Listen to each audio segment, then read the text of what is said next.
From Fayetteville, Arkansas, welcome to the NCAA Baseball Super Regionals presented by Capital One.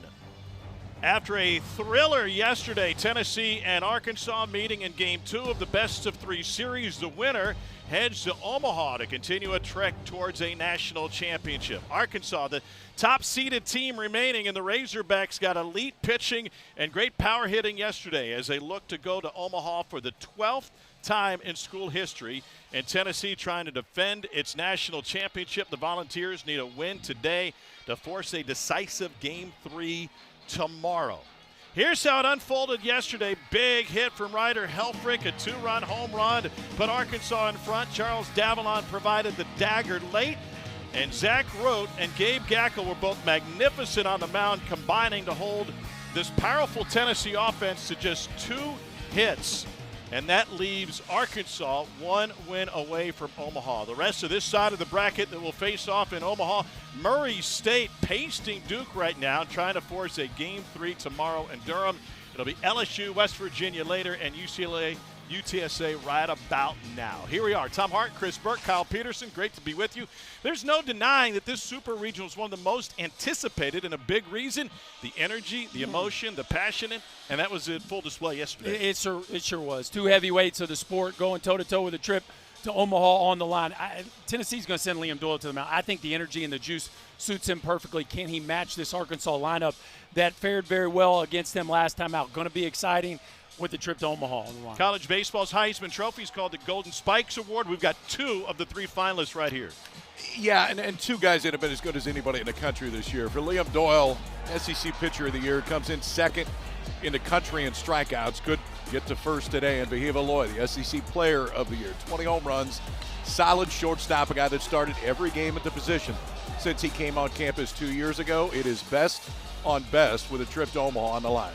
A pair of first-rounders going head-to-head today, and the emotional centerpiece of this Tennessee program, second in the country in strikeouts. Arkansas can seal a trip to Omaha. Tennessee standing in its way. First pitch from Fayetteville next.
Here we go. 3-seed Arkansas, 14-seed Tennessee from Baum Walker Stadium. Arkansas with a one-run victory yesterday. As much success as they had getting hits and striking people out, Tennessee still kept it close. They can do that when they're third in the country in home runs. Game 2 of this series means Tennessee is the home team. They're in the home white, and Liam Doyle making his second appearance in Baum Walker this season. The junior from Derry, New Hampshire, is second in the country in strikeouts. KP, what do you got for a scouting report? Pretty good combination, Tom. I'm glad you asked. It's a mid to upper 90s fastball. And for Doyle, we talked about the strikeouts. It's really the combination of stuff. The split is outstanding. We don't see it a ton, but when he throws it, it is. We'll cut a fastball at 90-91. And we've seen him up to 99 to 100 miles an hour this year. When it is in the zone, it forces the other team to be, in this case Arkansas, much more aggressive out of it. That plays right into his hand. Berkey, this Arkansas lineup is as good as it gets. Top 5 in the country in home runs. They're also hitting .313 as a team. Yeah, 10 hits yesterday. Did a nice job of getting on bases. Maybe didn't cash in as much as they could have, but that man right there, Chuck Davalon, as they call him, came up with the game-winning hit. One of the best leadoff men in America, and hitting .460 against left-handers. He gets the leadoff job here against one of the nation's best lefties. Hogs have 6 hitters batting .300 or better in the postseason. They are 4-0 since this NCAA tournament started. And Davalon has been sensational in the leadoff role, .353 overall. He's hitting .466 as a leadoff hitter. 4th most hits to lead off any inning in the entire country. It is sun splashed on this Sunday afternoon. Temperature pushing 90 degrees. We expect the emotion to redline as well as Doyle delivers a first pitch strike at 96.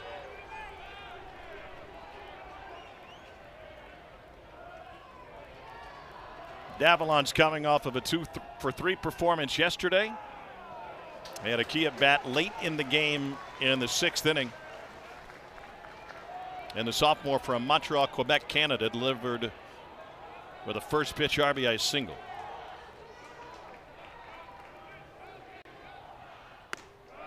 Doyle misses up with 98. So, guys, Doyle has gone off the back of the mound 3 straight pitches now. Yeah. This is very unique for him. It almost feels like maybe part of the game plan where he's trying to slow this Arkansas offense down a little bit. I haven't seen him take that kind of time. I would just say this in general. I don't like him changing his game plan. I mean, Doyle's game plans worked pretty well this year, and generally it is get it and go. Interesting. The counter to that is his 2 starts in this ballpark last year for Ole Miss and this year for Tennessee have not gone well. And he plunks Davalon on a 2-2. That hit the knob, didn't it? That's what Tony Vitello believes. Yeah, it sounded like it. Yeah. Yeah, that ball went all the way to dugout.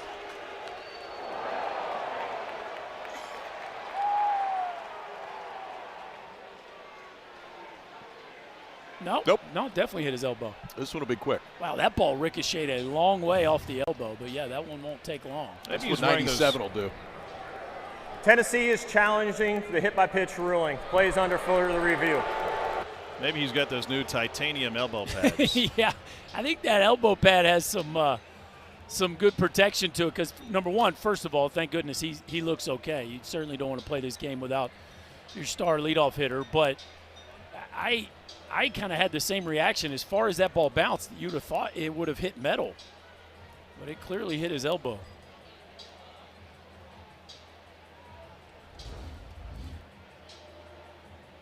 Watch the elbow pad. It almost separates there. And I'm just glad he's all right. Clearly the padding helped, but it almost looked like it hit the middle of it.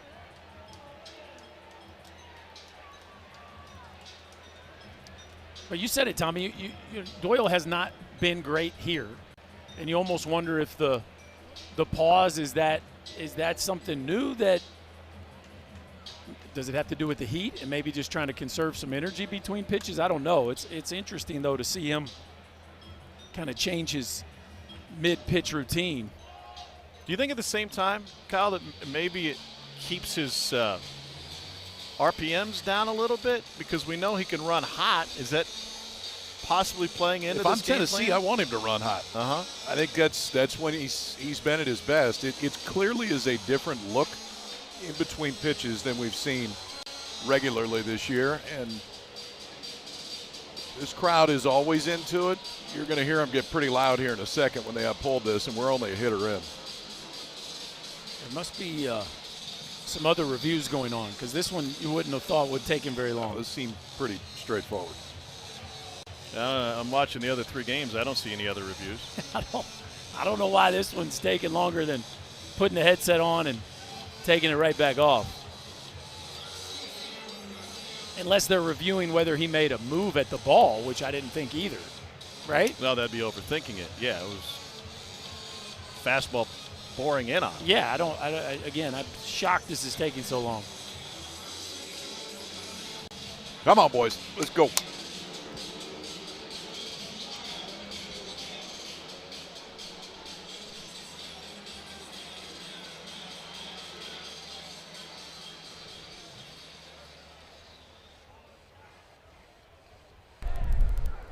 After review, the hit by pitch will stand.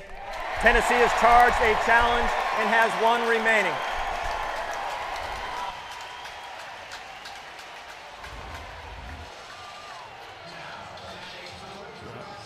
Surprised this wasn't confirmed, KP. I don't know if that's, did they feel like the elbow? I don't know. Either way, the ball hit him. Surprised it wasn't confirmed, right? Well, yeah, we right.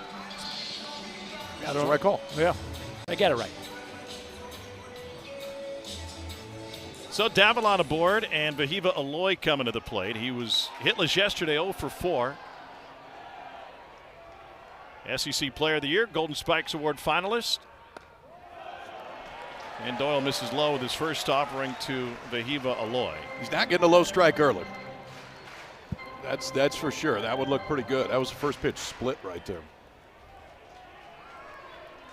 When Doyle threw here 3 weeks ago, Berkey, it seemed to be that he was over-reliant on his fastball early. Arkansas sat on it. He didn't really, even though he struck out double digits, yeah, he didn't really mix his pitches until later. Yeah, second and third time too, he definitely, or third time through, he definitely started mixing more. I assumed that would be part of the game plan today, but of course, you got to land that all-speed stuff to get them off your fastball. Got tagged for 11 hits, including 3 home runs, and the breaking ball. This misses up, and the count is now 3-0.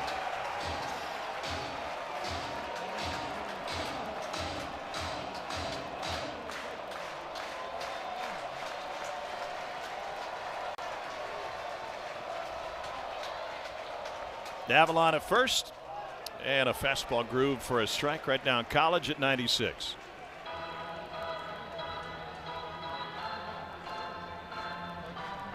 Well, KP, you said in the open, best on best, power on power. I think you're going to get exactly that right here in a 3-1 count.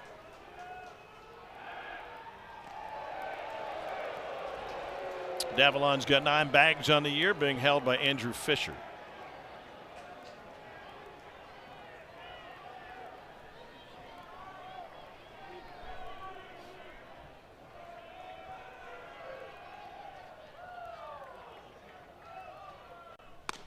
Well, the other aspect of Doyle's very deliberate pace here is certainly that impacts the rest of the guys behind him. To a degree. I mean, today's world, you can only be so deliberate because you are actually on a clock. But it does feel a little more methodical today from Doyle. Eva Loy has a couple of home runs in the postseason. Pops this one up sky high. It's Fisher in front of the Arkansas dugout. And a late adjustment for the first out. And you saw, by the way, Tennessee catcher Cannon Peebles take off his mask. He's back in the lineup today after serving a 1-game suspension for being ejected in Game 7 of the Knoxville Regional. That one feels really big, really early right there. You go leadoff man on 3-0 count to Aloy and get a pop-up that is in foul territory. That seems like a big out right now.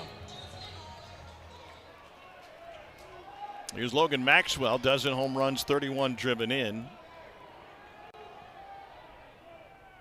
He had a couple of hits yesterday.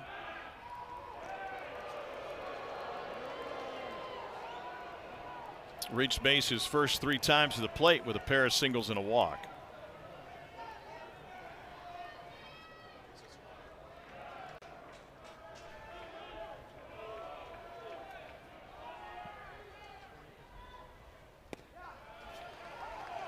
Doyle been red hot coming into today for the postseason. 400 with a couple homers and 4 ribbies. Also had a long ball the first 2 times these 2 teams met a couple weeks ago. He was only the second left-handed hitter of the season to take Doyle deep. So there's some history here between these two.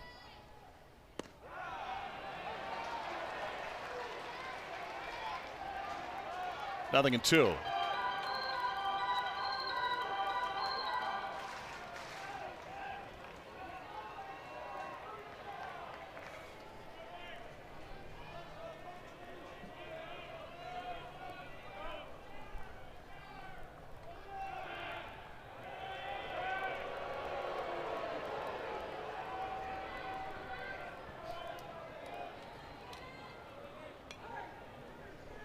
Man, it is crazy how Doyle has slowed the pace of this game down in the first. He is really operating in a pace that I'm not familiar with him. Here's the 0-2. And just off the plate. Missed with 98. I think he's starting to get loose, though. Yeah, he may be moving a little bit slower, but the arm isn't moving any slower when he's making a move to home plate.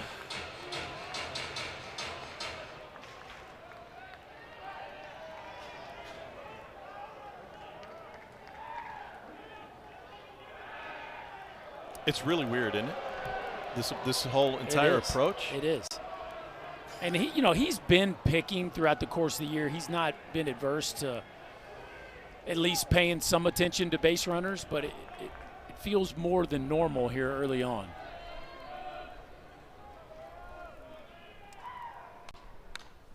Came in on him and fouled it off.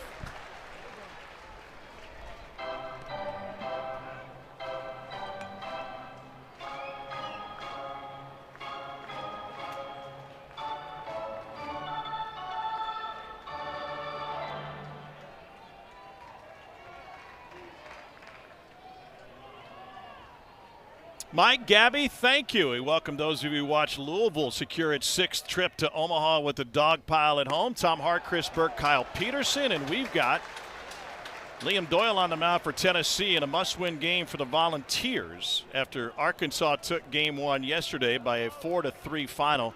Doyle second in the country in strikeouts, but if you're just joining us, he's really changed his approach in this game. He's been very deliberate and very slow as he faces Logan Maxwell here with 1 on and 1 out. And Maxwell sends it into the jet stream in left field.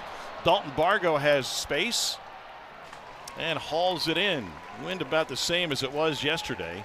2 down now. Davalon was hit by a pitch to start this game, and it brings Ryder Helfrich to the plate. KP, explain what we've been seeing from Liam Doyle so far. Pace towards home plate, very different than we're used to seeing. Pitch selection's a little bit different too. That was probably the 5th split that he's already thrown in his game, and we're 3 hitters in. That was elevated, and one that Maxwell could have handled, just didn't get the barrel to it. So definitely something to follow, because we've seen him a lot this year, a lot over the last couple years, and the deliberate nature that he's got on the mound is a little bit different than we're used to seeing. And he's returning to the scene of the crime. His worst outing of the season 3 weeks ago here against the Hogs as Ryder Helfrich digs in. The Arkansas catcher down in the count, taking 97 for a strike, 0-1. In that outing against Arkansas back on May 16th, Doyle allowed 11 hits. He did strike out 10, but was tagged for 8 runs, 6 of them earned, and 3 home runs.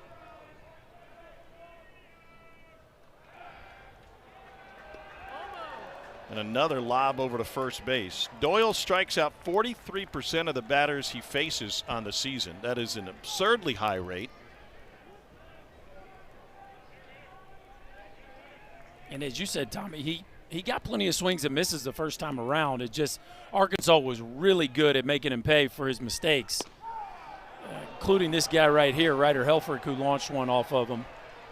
And he's been doing a lot of launching lately, one of the hottest hitters in college baseball throughout the month of May, and has kept it going here in the postseason, hitting at a cool 500 clip so far in the NCAA tournament. Yeah, and those 7 hits, 4 of them have left the ballpark, including a wall scraper yesterday. That is the 6th throw over to first base from Liam Doyle to go with 19 pitches here in the first.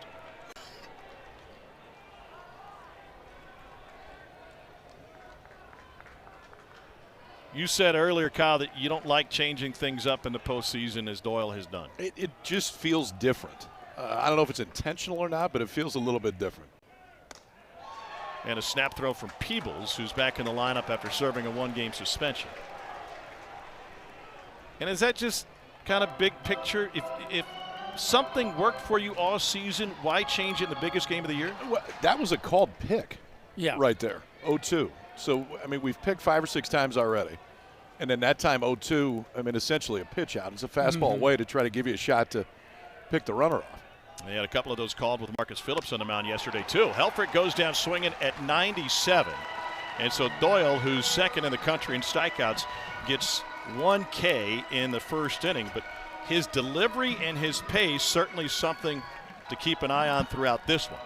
Tennessee is the home team, so they'll get to the plate here for the first time. And we look back on how Arkansas got it yesterday. It was Ryder Helfrich with a 2-run home run in the 5th inning as the teams traded runs. Charles Davalon had the game winner.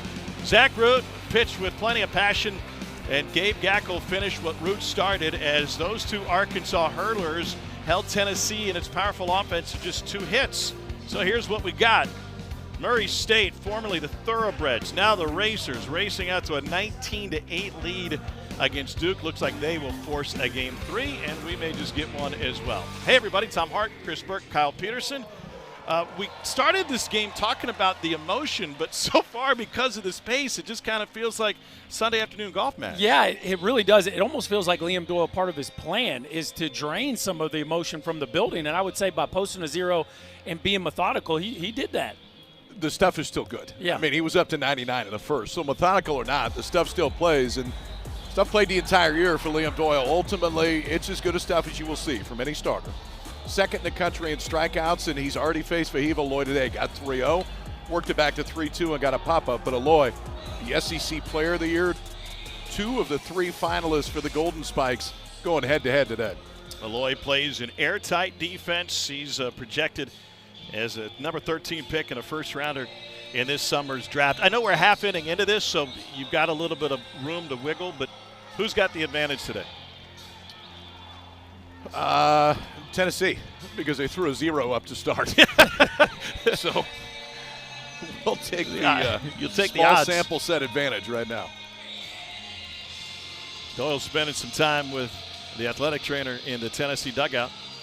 Here's a look at Gage Wood. The junior from Batesville, Arkansas, has bounced back from a shoulder injury in a big way. He's 3-1, making just his 9th start, but he has struck out 50 in only 25 1/3 innings. Yeah, if he qualified from an inning standpoint, he'd lead the country in strikeouts per 9. His strikeout percentage is actually a little bit higher than Doyle. It's a mid to upper 90s fastball that'll play at the top of the zone.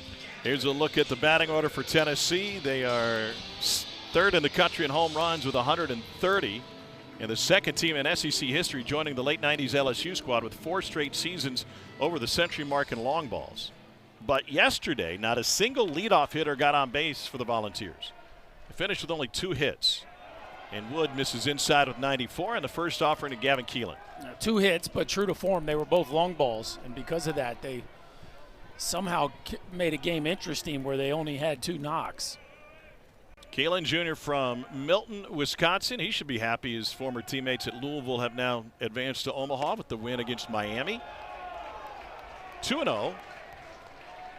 Congratulations to the Cardinals, by the way. When Dan McDonald took over University of Louisville, they had been to 1 regional.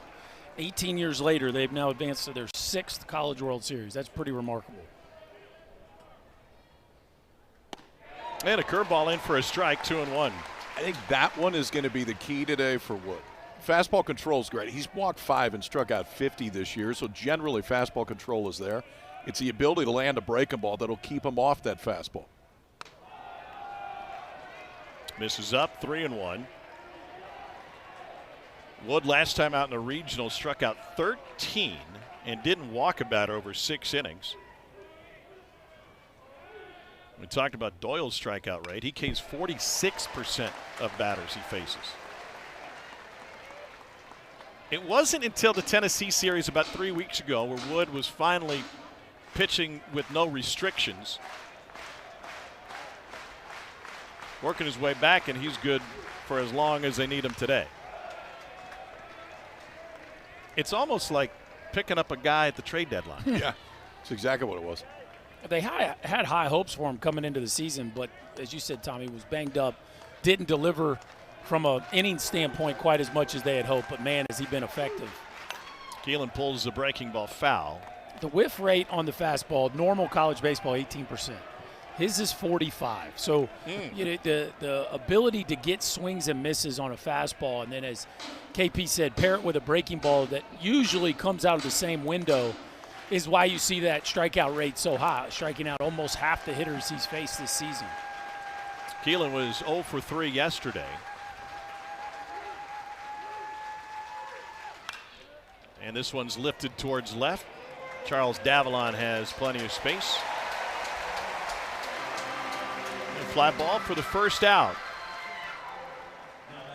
This is a very passionate Tennessee team, and a couple of guys that represent that. Of course, head coach Tony Vitello. He's got the most wins in Division I baseball since 2018, including a national championship. Liam Doyle on the mound, and this puzzle piece, Andrew Fisher, who would probably be proud if you told him he was the most hated man in Northwest Arkansas this weekend. You heard the chorus of boos when he was introduced. He extended his on-base streak with a 9th-inning laser home run last night. And he has reached base safely in every game this season. He was right in the middle of the circus, the energy, the passion, fill in your blank of whatever we call it, yesterday between him and Zach Root, and he loved every second of it. No hard feelings on his side of it. I think the passion that he plays with that gathers a lot of attention camouflages the fact that he is a very cerebral player and hitter. Yeah, no, he was talking about yesterday just how Root got him out on 2 fastballs up, but then he was able to get Gackle his last at bat on that home run on a fastball up. And that's what he does right there that I think makes him so special.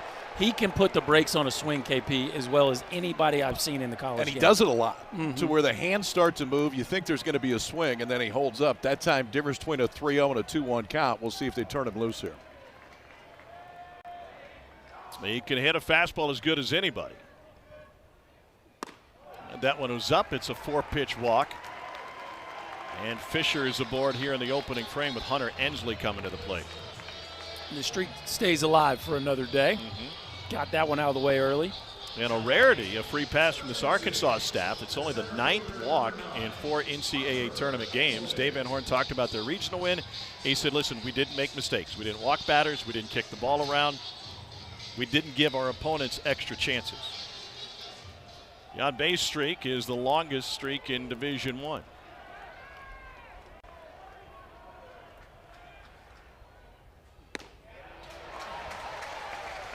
Wood delivers a strike, 0-1 to Ensley. Well, these are the 2 guys that are going to have to get going if Tennessee's going to be able to win this series. Hunter Ensley and Dalton Bargo combined just 4 for 39 so far in NCAA tournament play. That trend's going to have to change, because it's just hard to believe this team's going to be able to produce enough offense if they don't get some production out of 3 and 4 in this lineup. And the micro of that, the top 4 hitters in the game yesterday for Tennessee went a combined 1 for 15. Runner on for Ensley. And a painted fastball at 96. What makes the fastball so hard to hit when the velocity is good? Borderline great, but we see 99 all the time. We do. I mean, 96 is still fairly firm to get it up there, but it's the carry of it is the biggest thing. And like Berkey was talking about, the combination with the overhand breaking ball that really plays well back and forth.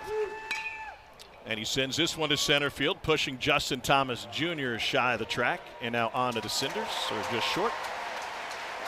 Couple of flyouts, sandwich a walk. Dave Van Horn has never lost at home to Tennessee as Arkansas's head coach. In fact, the program hasn't lost at home to Tennessee since Chris Burke was wearing that orange uniform. 2001. That's a long time ago. Tell me about it. Wow, is that a long time? Van Horn looking to take Arkansas back to Omaha for what would be the 12th time. Here's Dalton Bargo. He's an Omaha native. First pitch upstairs at 95. Bargo's one of those guys that has labored throughout the postseason. 0 for 4, couple of strikeouts yesterday. Just 1 for 20 overall. And Tony Vitello, coming into the Super Regional, talked about the summation of Tennessee's season as it took them a while to kind of figure out a handful of pieces. It was the infield defense, and they shuffled some guys around. It was third base and left field, and they settled on Bargo in left field. He had played some third as well. But that is a vacancy in the lineup right now.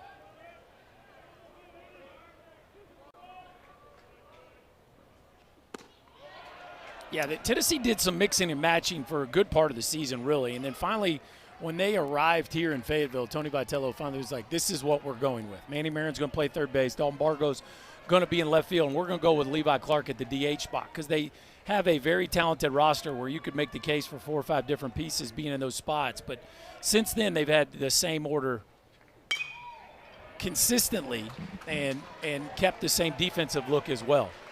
These are two of the most talented teams in the country combined when you look at draft prospects.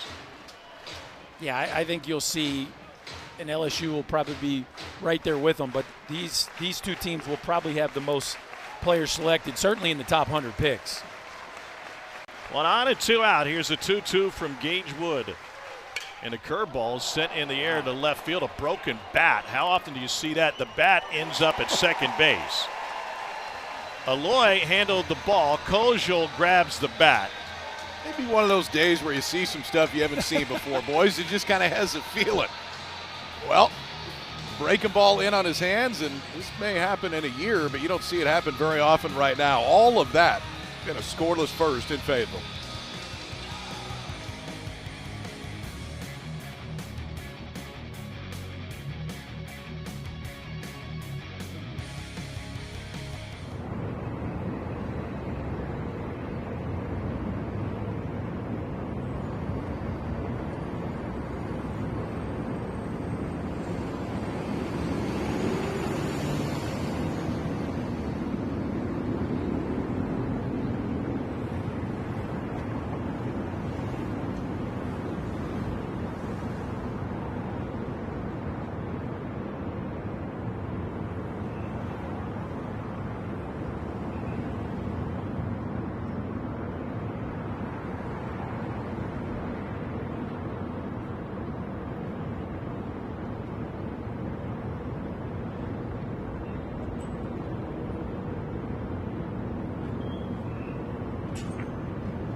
A packed house again at Baum Walker Stadium. Had over 10,000 in the ballpark yesterday, and probably a few more than that, including that man who was a local hero. That's your buddy. Yeah, that's our Put guy on right a show there. for you guys a couple weeks ago. I have a feeling it's not just you guys, but he's back at it, well hydrated already. Yeah, it's 2:34 local time, but high noon in his world.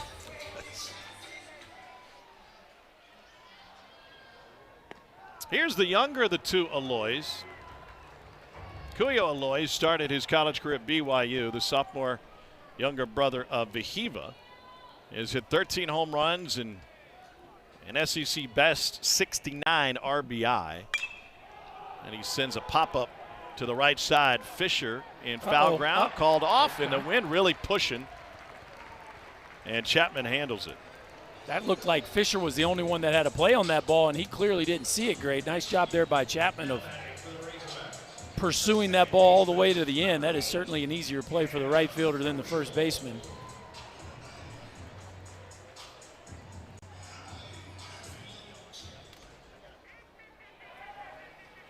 So here's Cam Koziel. He's another Omaha native, sophomore, who spent last year at Vanderbilt. He's got an OPS over 1,000, 15 home runs, and he's having a great postseason.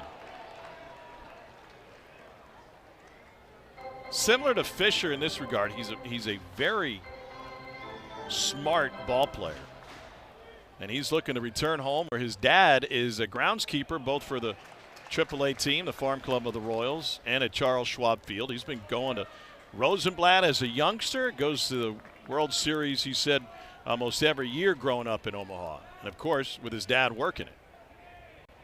And he grew up in that AAA Royals clubhouse. And a line drive to right field. Koziel's got a knock.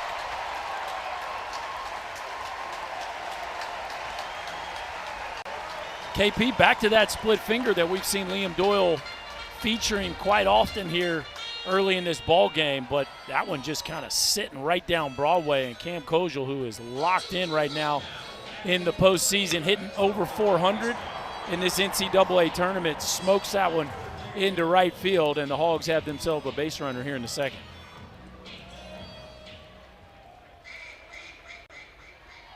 So here's Brent Iredale. He did not have a great regional, and the junior from Sydney, Australia, did have a couple of hits in game one yesterday.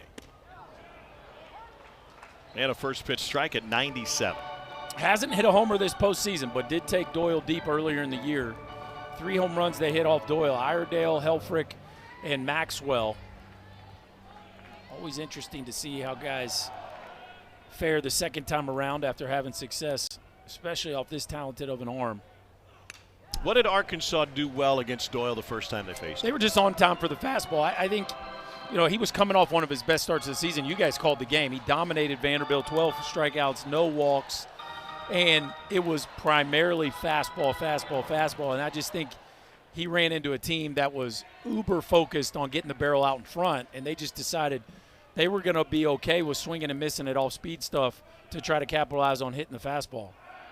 Another lob over to first base, and these teams used to seeing velocity, whether it's during the SEC season or in the fall. 40% of the pitches in college baseball that have been thrown at 99 or higher have come from these two pitching staffs.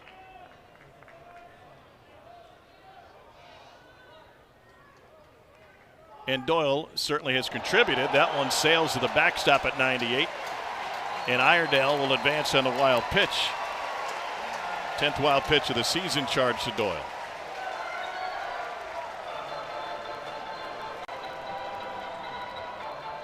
Well, that would be the definition of don't give him anything good 0-2 right there. I think safely that's not going to be put in play. Almost hit his bat actually going behind him right there, but Uncomfortably wild could be a descriptor for Liam Doyle. Yes. Or that's not the term I'm looking for. Effectively wild? Effectively wild, thank you. I mean, it'd be uncomfortable if you were Brent Iredale. This will be his 30th pitch of the game. And that one tails away. It should be mentioned that Vanderbilt start that Berkey referenced a moment ago, which was sensational, followed a weekend against Auburn when he threw twice in the same weekend. He's coming off a similar situation in the regional where he came out of the bullpen to finish up Game 7. How does that impact a pitcher? Well, it impacts what your process is between then and now. And it's also why he didn't pitch yesterday. They bumped him back a day just to give an extra day of rest. So bullpen setup's a little bit different. Your work process is a little bit different in between. I mean, in that game, Tony Vitello said it afterwards, I never told him to go to the bullpen. He just ran down there. Had his spikes on, and if it was close, was determined to be in the game, got the final outs to make sure Tennessee advanced. Here's the payoff to Iredale. And a swing and a miss. Second K for Doyle. It's amazing, and I don't envy you hitters sometimes against stuff like this. I mean, you go 98 over the top of your head. You go split about 18 inches outside, and then just dot it at 97 at the knees on the outside black.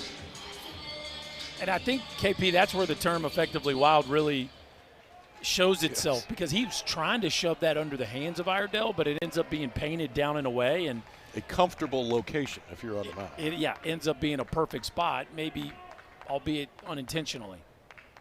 Reese Robinette at the plate, and he fouls the first one back. Robinette from Kennett, Missouri, is just 2 for 17 against lefties this year. Fills up the batter's box, 6'3", 220. Doyle typically pitches with fire, not just the fastball, but passion and fire, and runs in the red. I was talking with Andrew Fisher about that this week, and he mentioned how chill Doyle is when he's not on the mound.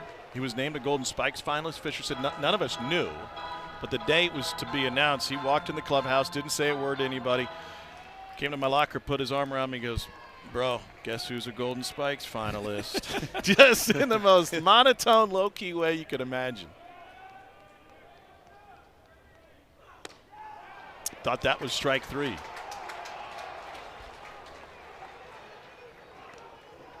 Well, it's a heck of a take. I don't know what else you could do with it but take that pitch by Reese Robinette, a 98-mile-an-hour fastball, about 3 inches off the outside corner, and you could tell Doyle wanted that one. Robinette, that is a really tough pitch to pull the trigger on left. Runner at second and 2 down, and Robinette goes down swinging a 98. Back-to-back strikeouts, 1 at 97, 1 at 98. Fastball's working. He may not have the great location so far, but he does have the great stuff. And you're not going to hit this one. 98 at the top of the zone. It just stays right there. Strikeout in the first, 2 in the second. 2 scoreless so far for Liam Doyle.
The NCAA Baseball Super Regionals are presented by Capital One.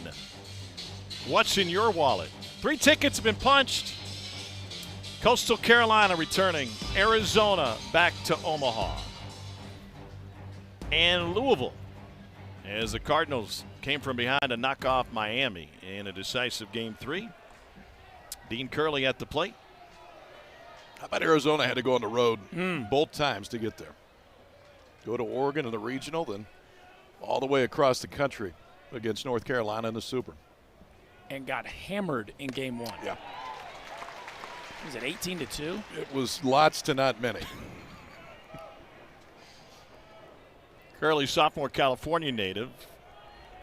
A couple of home runs his postseason of his 5 hits. And he chops this one to third. Here's Iredell. He's started all but 1 game at third. Well, Dig into the particulars on the Chanticleers from Conway, South Carolina. Second in the country in staff ERA. They've won 23 in a row. They were the first team to secure their trip to Omaha, but don't you dare call them a Cinderella. No, I'm dead on with this. I mean, I thought they should have been the 8 national seed. Ultimately, Oregon State got it. There was, I think, an argument there for both, but ultimately incredibly consistent, clearly. So since we've moved to Charles Schwab, nobody has come to the College World Series with a longer win streak. Well, that's a pretty wild stat. I think also Kevin Schnall, I think him giving the resume of his team didn't sound to me like self-promotion as much as just verifying that his program is indeed a top-shelf college baseball program, and just kind of reminding everybody, I thought in a very really fair way. It didn't sound boastful. It's just like, don't call us a Cinderella. We've swept 9 straight weekends. I mean, that's pretty insane when you think about it. Here's Reese Chapman. Well, I think it's proof, like in other sports, you don't have to be a power conference member to be a power program. Look at Gonzaga in basketball as one example. Well, and I mean, it's a program that's been incredibly consistent. I know they haven't been back to Omaha since 2016 when they won it, but they seem like they're knocking on the door every year. Here's the 2-1 to Chapman. Davalon watches this one go to the stands. It's actually 2 different sides of the coin, too. Louisville had lost 6 of 7 to start NCAA tournament play. Going into it, yeah. And then they flipped the switch and play great, and here they are in Omaha and only lost 1 game on their way to doing it. And Coastal Carolina had that great streak going. They had won 17 straight, 18 straight going into the postseason, and they just sweep right through it. So you just never know. Upstairs to Chapman at 96 and a full count now.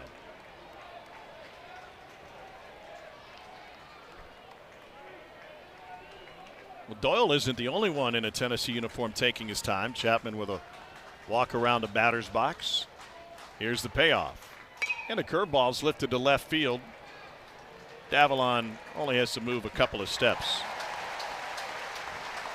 Super Regional coverage continues tonight and Monday across all of our platforms, ESPN, ESPN2, ESPNU, and ESPN Plus. For more information, you can follow along at ncaa.com, your home for all 90 NCAA championships. Gage Wood hasn't allowed a hit. He has retired 5 of the 6 that he's faced. He did issue a walk in the first as Levi Clark stands in. Breaking ball misses. What have you seen from Gage Wood's fastball? What are the metrics telling you about it? It looks fine. It doesn't look off the charts like you see it sometimes. I think it makes it even more important for him to land the breaking ball more often in this game. Back-to-back breaking balls to Clark. Room service hot for Aloy. And a 1-2-3 frame worked by Arkansas's Gage Wood. Just 11 pitches that time.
SEC Pitcher of the Year, Liam Doyle, one of the best in the country.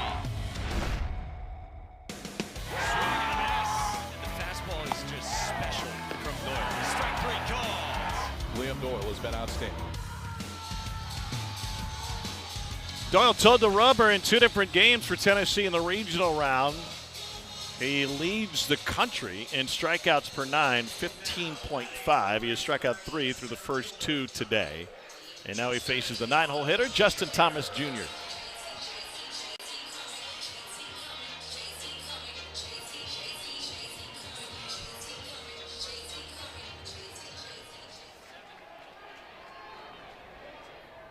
This is a lengthy Arkansas lineup. The bottom third is as dangerous as any as you'll find. And Thomas Jr. from Savannah, Georgia's hit .284 with 9 home runs. Berkey, he was a pretty good football player back in the day, huh? Yeah, every time I see JT fill up the batter's box, I think, man, that must have been a tall task tackling that dude in high school. So today I asked him, tell me your best high school football game. He said, well, I did have 5 touchdowns in a game once, 3 rushing, 2 receiving. And I said, man, I just keep thinking about how hard it must have been to tackle you in high school. He's like, yeah, you probably wouldn't have been able to. Real cool, just like that. He was the Greater Savannah Football Player of the Year. And last I checked, they got some talent down there in the gridiron. 3-1 as Doyle misses.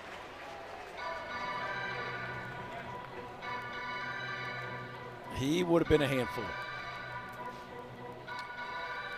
He was all-state in football. He was rated the number 4 outfielder in the state of Georgia. And he takes a 5-pitch walk. Second time Doyle has put the leadoff man on, once via hit by pitch. And now a walk. Well, now you got to deal with Chuck Davalon, who one of the more talented hitters in college baseball, and we talked about it his first at bat. One of the best left-on-left hitters that you will see. Second time through, leadoff base runner. This is a time in the game where Doyle's really going to have to lock in and execute at a high level, because the next couple outs are very tough to negotiate. Davalon was plunked in the elbow guard his first time up.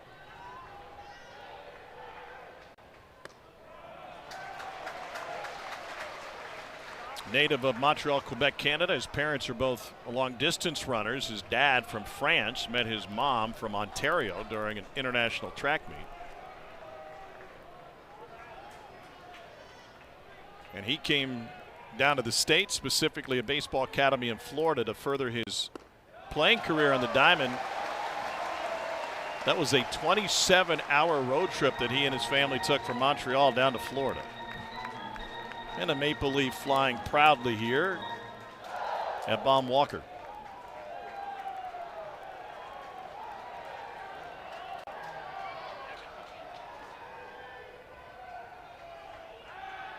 They love their team. They love their flags. And because of that, it is one of the neat environments in all of college baseball. As much personality probably as any fan base in the college game.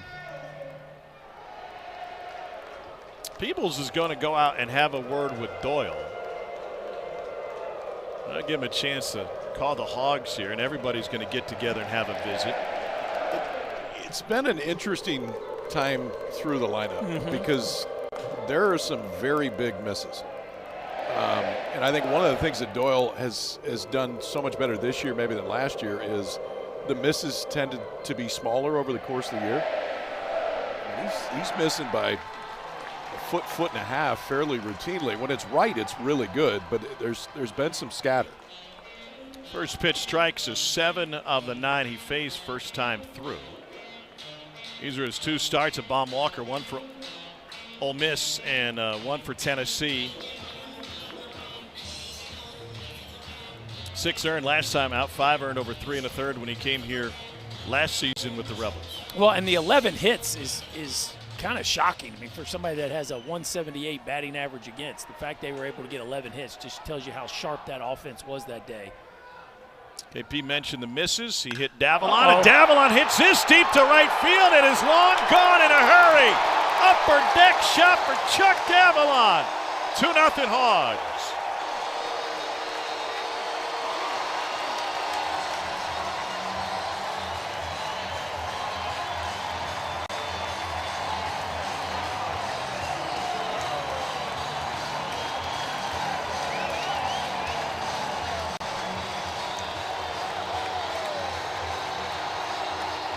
Dave Van Horn's office is in the corner of that second deck, and that one nearly ended up on his desk.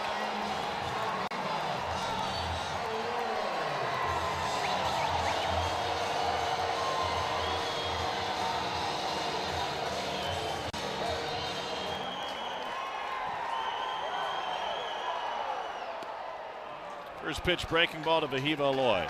Charles Davalon. Yeah. I mean, be careful. The misses force you to come to the white of the plate. And Davalon was sitting and waiting on a fastball right there. Back to the breaking ball, 0-2. It's really impressive the season Charles Davalon's put together. I mean, the guy's hitting 470 off lefties. I mean, what are we doing? This kid just continues to impress. Yesterday, the game winner was off a left-hander.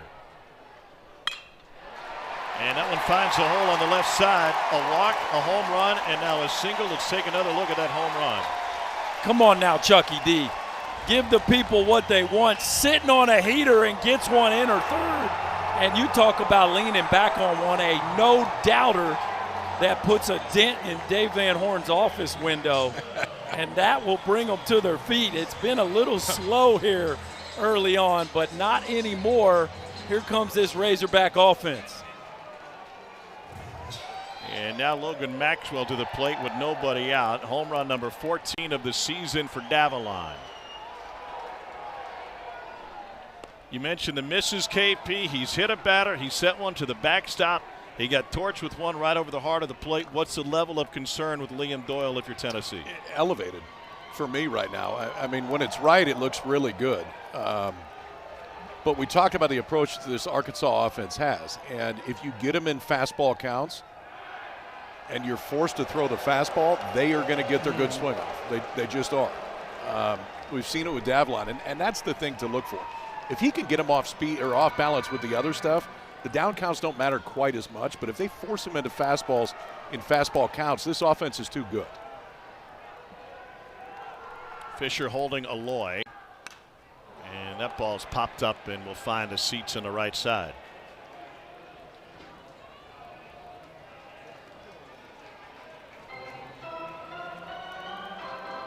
Next pitch will be the 50th of the game for Liam Doyle, and he's not yet recorded an out in the third.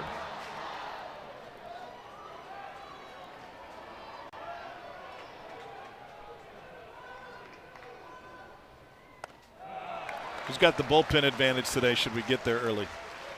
I don't know that I would call it. I think both these teams have very deep and talented bullpens, and everybody's rested. Tennessee's got all their bullets. Arvidsson only threw 12 pitches yesterday. Franklin just had a short relief, and of course, Arkansas's got as many weapons, both from a mix and match standpoint and a velocity standpoint, as anybody in the country. Berkey, how about this infield right now? Marin's playing to pull, and they got everybody else straight up, Yeah, like straight up the middle. I would say the spray chart must be pretty clear with where Logan Maxwell hits his grounders. And I think part of it, too, is being in a position to turn a double play if you get the opportunity. Tennessee turned 2 yesterday. They were huge plays as Maxwell goes down swinging. Strikeout number 4 for Liam Doyle. Maybe the best breaking ball of the day, KP. Yeah, I think it probably was. I think it was. 2-2 count right there forces Maxwell to expand that zone. And if you're Doyle, I think for a few reasons, you kind of needed a strikeout right there. Yes. One, just to pump momentum back up internally. But two, obviously, nobody out runner on first, already 2 in. It's a pretty good time to get one. Here's Ryder Helfrich. He's from the East Bay in California. Grew up an Oakland A's fan. Would you believe that he's one of 3 kids from his senior class that came to the SEC? The other 2, his buddies Cody and Casey, go to Tennessee. They're not there to play sports. They just love the SEC. So we figured Cody and Casey would be watching. I would believe that. It's been interesting to see how many people are coming from different parts of the country to SEC schools these days. But 96 that's for a not strike. a trip around the corner. No. No. I mean, you get a lot of places out of McGee Tyson, but I don't think they have a direct flight to Oakland.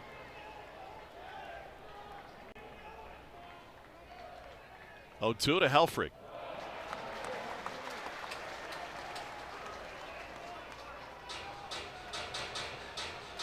going back to that breaking ball consistently, you've seen that from Doyle. Helfrich been all over fastballs lately.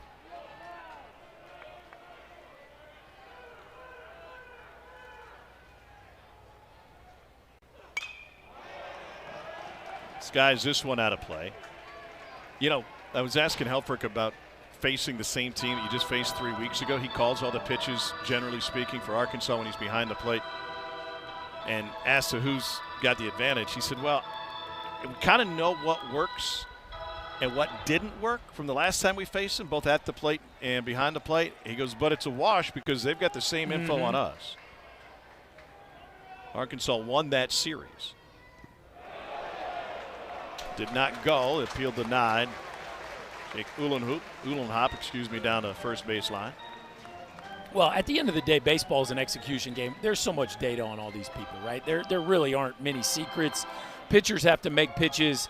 Hitters have to swing at strikes and take balls and then make their A-plus swing when they get opportunities to take advantage of mistakes. And I think sometimes the second time around, we can make too much of the experience.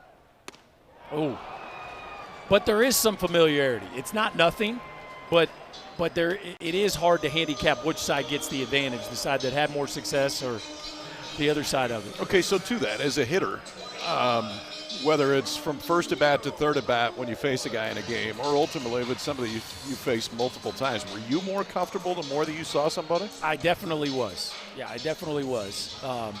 I think because the scouting reports can only give you so much, you really need to see the ball come out of a guy's hand. You got to see how it reacts at home plate, shape of the breaking ball, and all those things. But the pitcher gets the same information too, right? So who it is an advantage for sometimes is hard to say. Fastball was up in the zone. Liam Doyle got the call. And the count 0-1 to Aloy. Doyle has struck out the last two.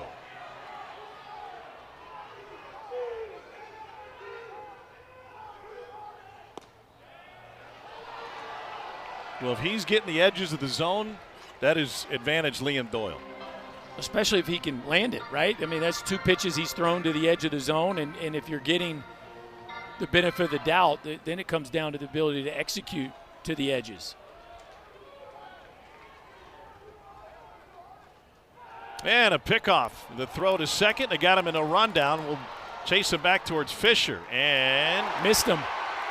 And never got back in time. He missed him, and he had an opportunity to get him when he was off the bag.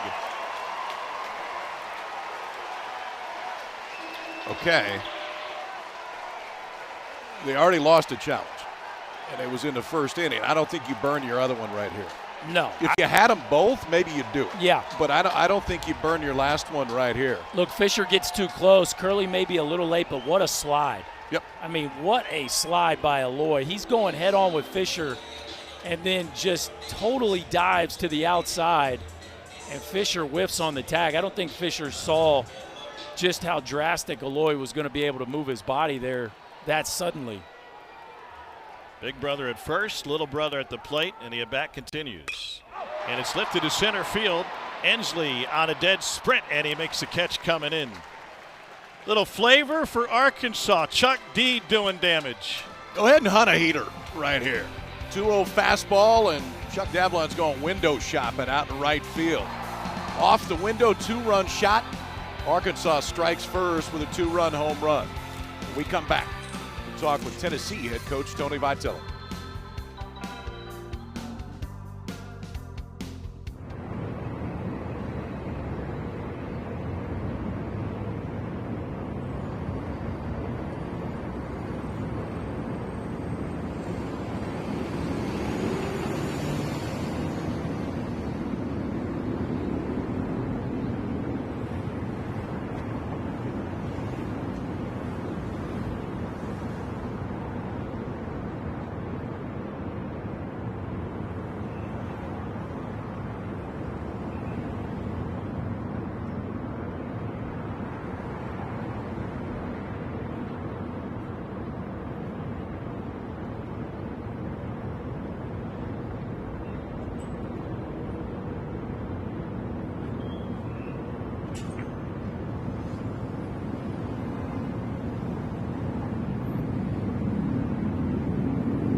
From Fayetteville, Arkansas, welcome to the NCAA Baseball Super Regionals presented by Capital One. Tom Hart, Chris Burke, Kyle Peterson, joined by Tennessee head coach Tony Vitello. Tony, from our perspective, it looks like Liam is being very deliberate on the mound. Is that part of the game plan that you guys came up with as a whole, or do you see any different? No, he's been doing that for 3 weeks, or 4 outings now, really since the post-Texas game, I guess.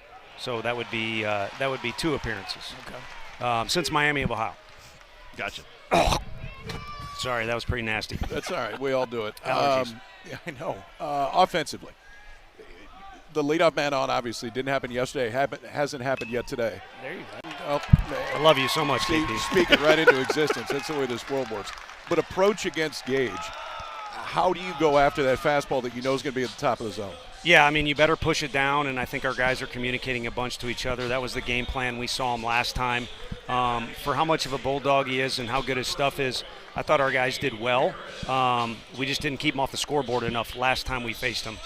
This time it's different circumstances, new day, but still good stuff. So I think kind of like a lot of the fastballs in our league, you got to push it down, but you also probably got to work above it on a day like today. I know their guy hockeyed one into right field. He's strong enough to do it, but it's not a day where the ball's carrying like it was yesterday. Tony, how does it change the way you manage your bullpen in an elimination game, maybe different than a game 1 of an SEC regular season series? Yeah, well, I think even different from game 1 yesterday. Anytime it's a 1-run game and you make some pitching changes, you'd always wish you could change it up a little bit. But I think this one is just go to who you think the next best guy is, maybe not as much matchup stuff. First 2 hits of the game come when you're on headset. Do you want to peel off, or you want to stick with it? No, because I'll say something stupid by the end of the thing, and I'll end up with no job hanging out with you guys. Worst places to be. But I do appreciate y'all. You guys are always a good time to have around. The best. Thank you, man. Okay, thank you guys. You know, he could unplug the headset and keep it on. That would be one option.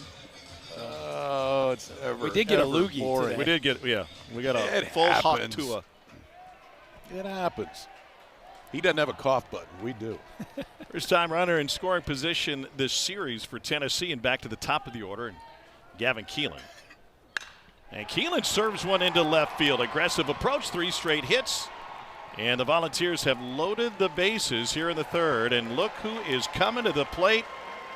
It's Andrew Fisher, who said, "I think I'm the most hated man in baseball. There hasn't been a single first base coach who has said hi to me any game this season," and he relishes being the villain.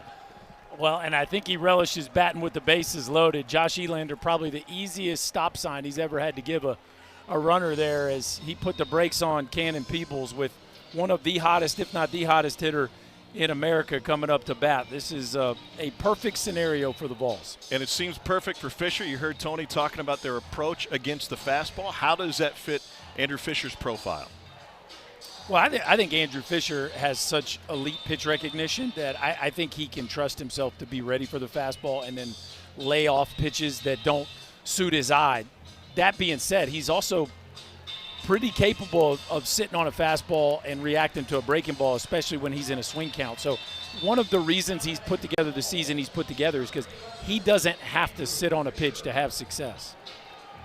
So Aiden Jimenez getting loose in the Arkansas pen. Fisher third in the country in home runs. He's homered 3 times in his last 9 at-bats.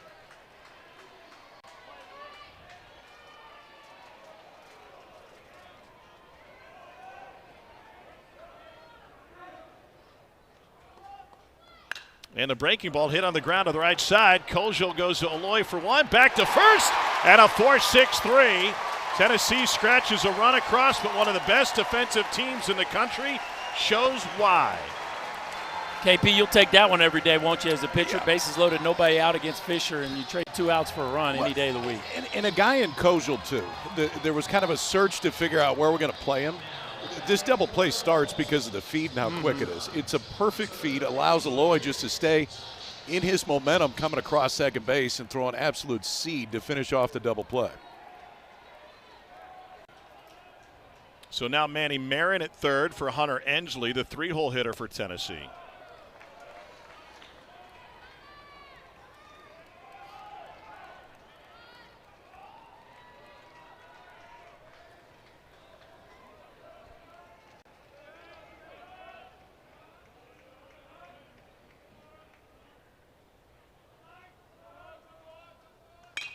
And Ensley swings at the breaking ball. Into center for Justin Thomas Jr. Oh, nearly taken over by Davalon. Twin killing, pitcher's best friend. Well, he doesn't get many ground balls off the heater, so go to the breaking ball, get a rollover, and as you said, KP, flip your hips, rip it to Aloy, who you know can finish it off. Big play for the Hawks.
Not this.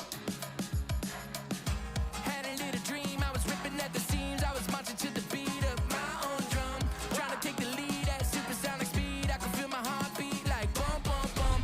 Everything I need was right in front of me. Well, it's one of the best ballparks in the country. Baum Walker has been bursting at the seams all weekend. Tennessee is trying to push us through the weekend, and a decisive Game 3 tomorrow. But Arkansas's got a 2-1 lead as we hit the top of the fourth inning. And Cam Koziel at the plate.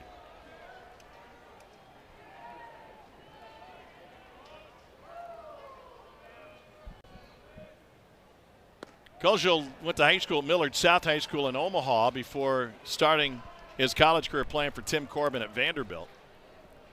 Primarily a second baseman at Vandy. He got here. They had a hole at first. He learned to play that position for the first time. And now back home at second after other injuries, shuffled some stuff around about midway through the season for the Hogs. Way to get Millard South in there, Tommy. Yep. Attaboy. Patriots. They rough you up your senior year? Sing-eye single for Koziel. Sounds like he's still not over. No, I think we got him. Did you carve them up? I don't remember. I'd say yes.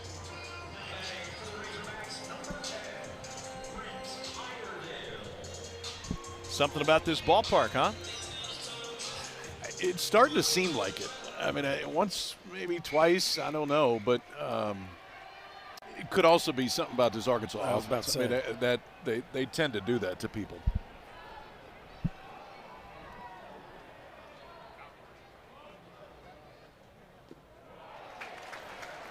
Arkansas is 36-4 at home this season. They've set a new school record for home wins and winning percentage in this ballpark that opened in '96. That guy's got a lot to do with it, if not everything.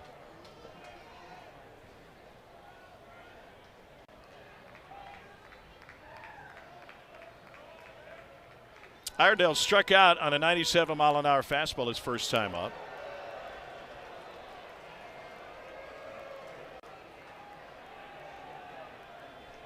A.J. Russell's starting to get limber.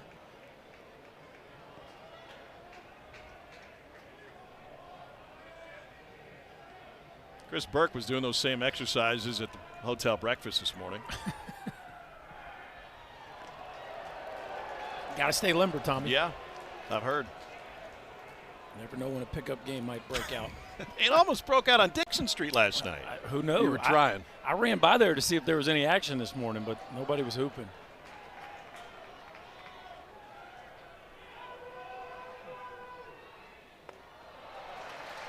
Two and 0. So this is the deal, right? Arkansas's been very successful against Doyle's heater, so he's going to start with a couple breaking balls, which is a great plan until you miss, right? Until you miss, which is exactly what happened against Davalon. He fell behind 2-0, and then you come to him with the heater, and things get into right field. Chapman. Things get a little predictable, right? And you get a miss right there because the fastball does have so much life. But, it only takes a couple big swings to put yourself in a hole that's tough to dig out of against this talented Arkansas pitching staff. We do see some action in the Tennessee bullpen for the first time in this ball game.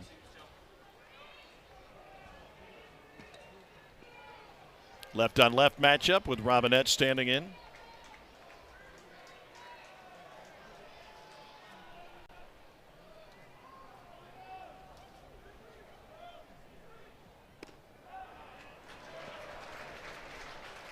Well, Doyle hasn't been able to have any innings that you can cruise through yet. I mean, he's pitched out of the stretch in every inning. Leadoff man has reached in 3 of the 4 innings. The other that it didn't, it was a one-out single by Kojal. So the vast majority of the pitches he's thrown today is with traffic and out of the stretch. Well, this may feel like a breather for him here with Robinette, whose numbers against lefties aren't good. Robinette has faced Doyle 3 times this year and has struck out all 3 times. And there aren't very many breathers in the lineup. There's a lot of movement out there. A.J. Russell is on the mound, and Krenzel is in front of him.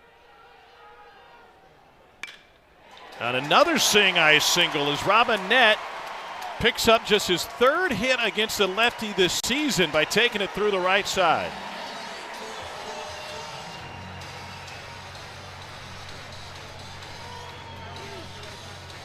And the key to this is watch the location. Can of people set up away this fastball down and in right into the bat path of Reese Robinette, who drops the barrel to that one, and whole right side of the infield open with the runner on first base. And a misfire on the heater allows Robinette to take advantage and roll one through the 4-hole.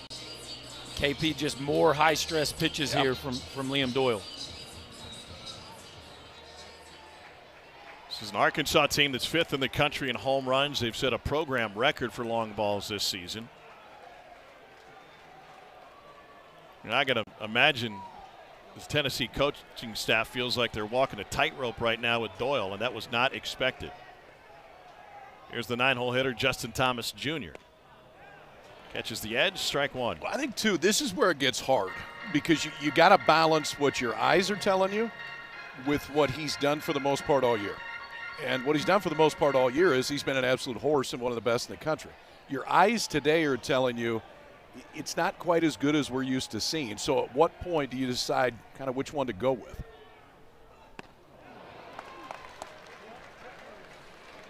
Nothing in 2. You've got the metrics in front of you. What do they tell you about Doyle's fastball life? I mean, it's good.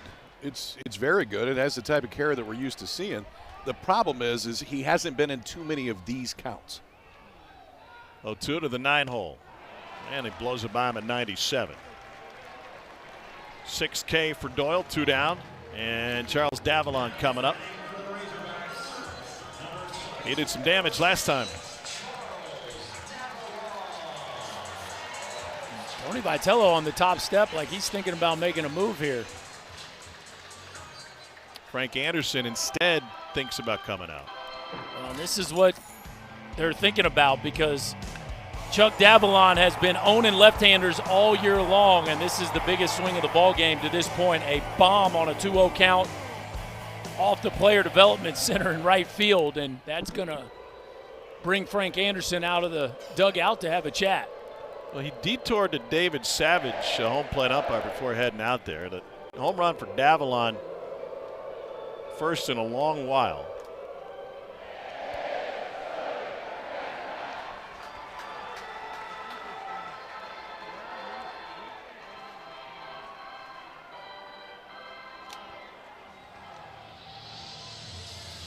This looks like a conversation between Peebles and Doyle here, KP. This looked like Frank Anderson almost said kind of, what do you like? What do you think here? Yeah. Yeah.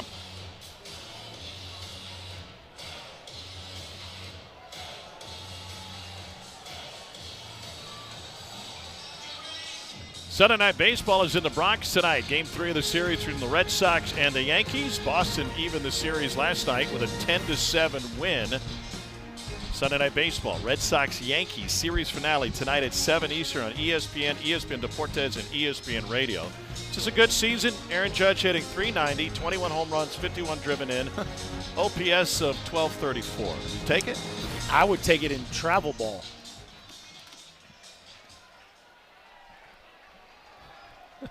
Chuck Davalon is a self-proclaimed baseball nerd. He said, all of my social feeds are just baseball after baseball after baseball. And he looks at 96 for a strike, hugging the top of the zone. There are trips to the mound where not a lot is said, and you just want to give a guy a break, and that didn't seem like one of them. That seemed like one that it was very detailed. How are we going to go after him right now? In large part based on what Davalon's already done in this game. 2 aboard and 2 out. And that one gets all the way to the backstop. It allows Kojal to move to third and Robinette to follow him to second on the wild pitch. You cannot back in that ball. You can't. And from a catching standpoint, when you call a breaking ball, the expectation of the miss is going to be down. And I understand that he tugged it a little bit. This is where the one knee piece sometimes gets a little bit different going to that side, but that's just taking a big chance. You go backhanded. If you don't catch it cleanly, it goes off the side of the glove. Everybody advances 90 feet like they did right there. And now an intentional walk to Davalon. Will load the bases for Vahiva Aloy, and that'll be the end of the line for Doyle, who is not happy. No, he's not.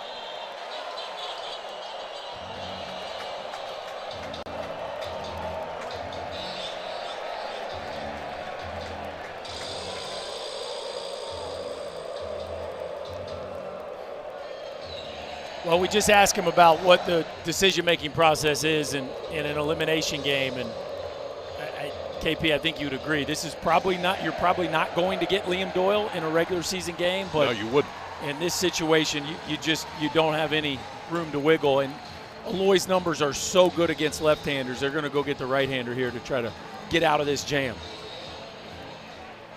And a jam it is, created by Liam Doyle and handed off to the freshman Braden Krenzel.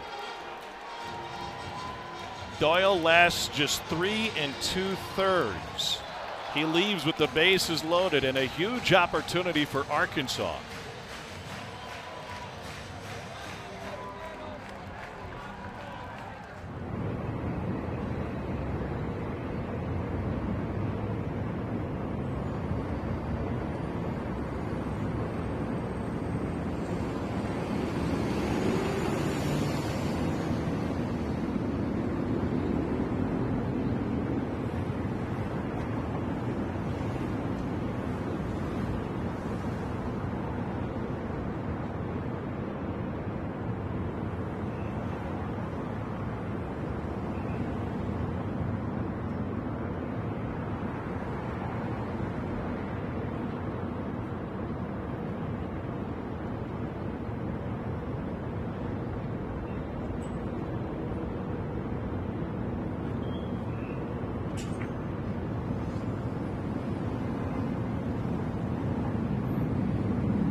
Bob Walker has turned into a house of horrors for Liam Doyle. Golden Spikes Award finalist won't get a chance to face another Golden Spikes finalist because Vahiva Aloy for Arkansas comes to the plate with the bases loaded against Braden Krenzel. freshman out of Dublin, Ohio. His family has big game genes. His dad, Craig, won a national championship with Ohio State football, and this is a monster moment for Tennessee with the season on the line. And a swing and a miss for Aloy. What role do the splits play into this decision? Well, I think the splits are. Yeah, I think the splits are clear. Aloy almost 300 points higher, and OPS versus left-handers, 130 points with the batting average. Aloy is going to need to hit a slider because that may be all he sees. That one missed low. Yeah, I think as great as Liam Doyle has been this year, I think ultimately the numbers won out. The comfort level that Aloy's shown versus lefties throughout the course of the season, they had to go to a right-hander here. 1-2. I tell you what a moment for this freshman. You come in here and season on the line versus the SEC Player of the Year and just rip 3 breaking balls.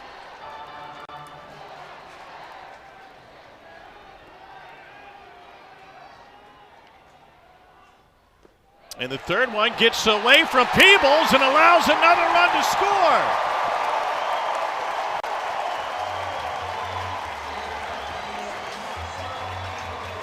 Second wild pitch this inning, one from Doyle and now one from Krenzel. It's a 3-1 Arkansas lead. Well, KP, you said it. I mean, you're in a situation where he's going to get breaking balls. You've got to be able to rip a breaking ball and trust your catcher to be able to keep it in front of you. And this is just twice where he just hasn't been able to quite get around it, KP. And both have been to that side. Moving to his right side, just has not got his body on top of him. And now the 2-2. And hit him.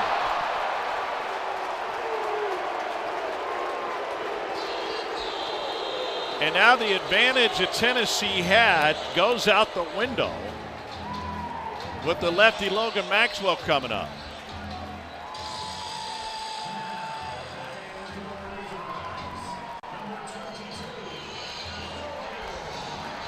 All Doyle can do is watch. Arkansas fans and his coaching staff can feel the opportunity in front of them.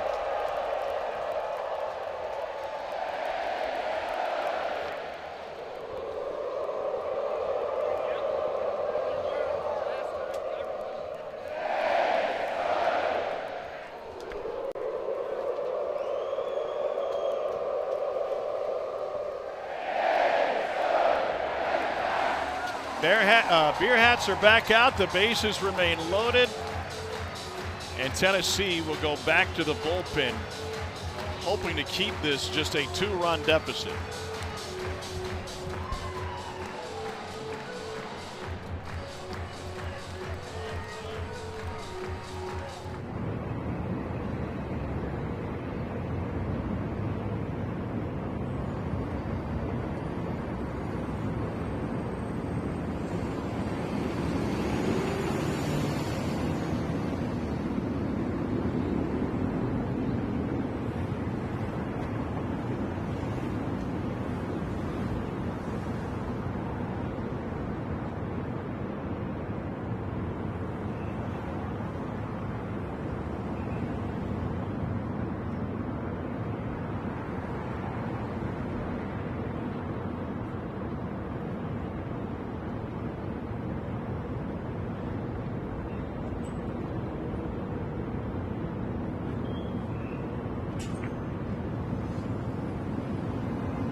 Game 2 of the NBA Finals between the Pacers and Thunders tonight at 8 Eastern on ABC. The Pacers lead 1-0 after Tyrese Halliburton's game-winning shot to beat the Thunder 111-110. The NBA Finals Game 2 tonight at 8 Eastern on ABC, ESPN Deportes, and ESPN Radio.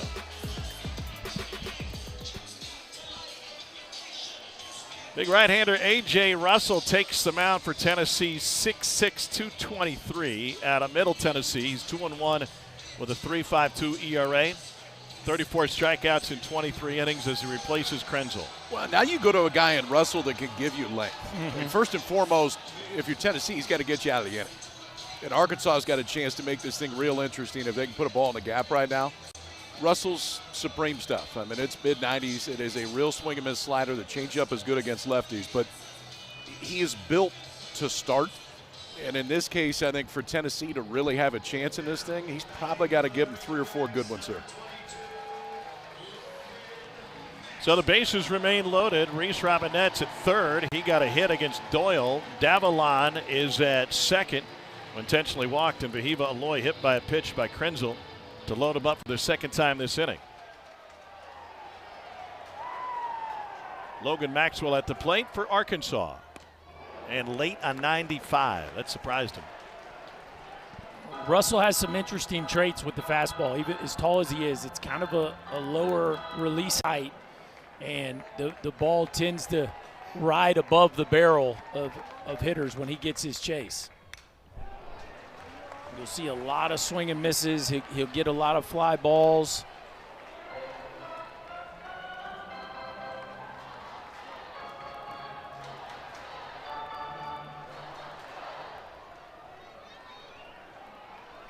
He's got Maxwell in the hole, 0-2.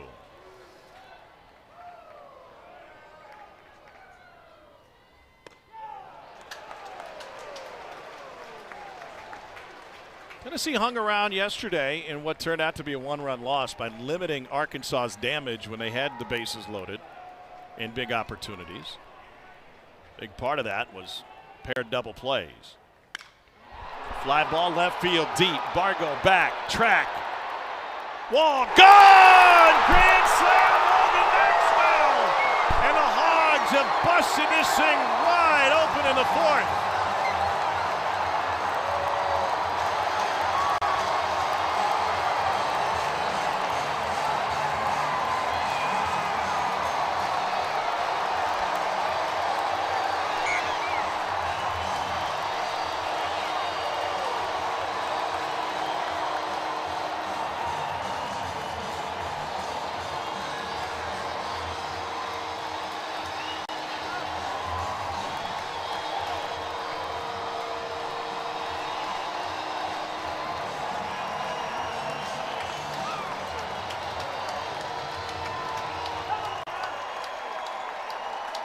And the inning continues with Ryder Helfrich at the plate.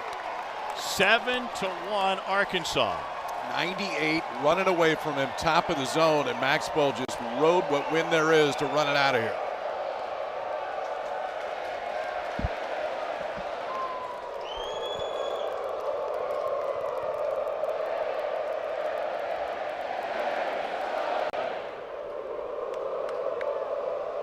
They're calling the Hogs in rounds. To right. Chapman. Well, that'll change things a little bit. We talked about this Hogs offense, how they can score them in bunches. This is not a terrible pitch. Elevated 98. It's just a really good swing. Logan Maxwell goes deep, his 13th of the year. Liam Doyle doesn't like what he sees, and neither do the balls right now. Hog offense showing up. We'll talk to Dave Van Horn, the head hog. We'll come back.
Yeah, Arkansas fans feeling it. Tom Hart, Chris Burke, Kyle Peterson happen to be joined by the head hog now, Dave Van Horn.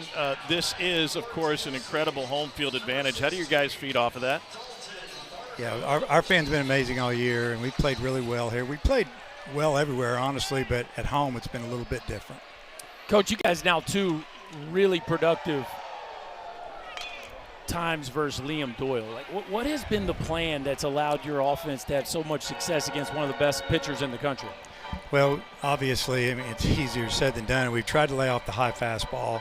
Didn't do it a couple times early that maybe cost us a little bit. To try to foul pitches off, get his pitch count up, and especially today after the fact that he threw Friday and last Monday, we knew that, if we could get him out of the game, that would be a plus, and we did it. Dave, thanks for the time. We appreciate it. Okay, thanks, guys. 7-1 lead for Arkansas. He talked about the fact that they are so fundamentally sound, and especially here in the postseason, they haven't made mistakes. They haven't issued walks. And Berkey, recreate that last inning with Vahiva Aloy at the plate and the count 1-2. Nobody had scored yet. And then one wild pitch and the wheels come off. Yeah, I mean, you make the decision to take out your superstar left-hander, which, again, the numbers would back that decision up. But there's obviously a lot of eyeball test and gut going into that decision. They decide to go with Krenzel. He comes in there and rips a couple breaking balls, and you're one pitch away from getting off the field. All of a sudden, the bounce breaking ball gets away from Peebles. A run scores. You throw a loose breaking ball that hits Aloy, and then a couple pitches later, which you got to give Maxwell credit, he laid off an 0-2 changeup that was just off the corner. And then, KP, you said it. He hit a fastball that was up and out of 98 degrees to the backside of the field. That's it. You got to tip your cap to Logan Maxwell. At some point, they beat you. And that was not – you will take just the pitch itself in that situation and roll the dice. Maxwell just put a really good swing on it and hit it to the right part of the ballpark. Well, we know Tennessee is a team that's got a lot of thunder in its bats, and they get a leadoff man on for the second consecutive inning with Dean Curley at the plate. And Gage Wood fits in a 95-mile-an-hour fastball for strike 1. It feels like Tennessee's got to punch back and get something right now. Just spin the crowd a little bit, because if not, it's just going to get louder and louder. And then ultimately Arkansas can just fire bullpen bullet after bullpen bullet at you. 1 ball, 1 strike from Wood.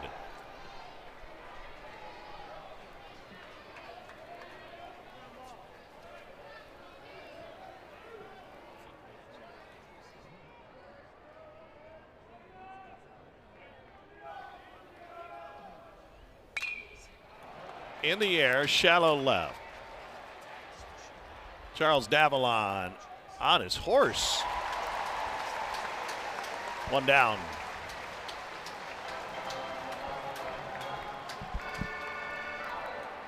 Cole Gibbler getting loose in the Arkansas pen. Yeah, now if you're Dave Van Horn, you're firing your best bullets and not giving Wood any opportunity. You're going right to him. No reason to let this thing at all get wobbly, especially as good as Cole Gibbler's been down the stretch.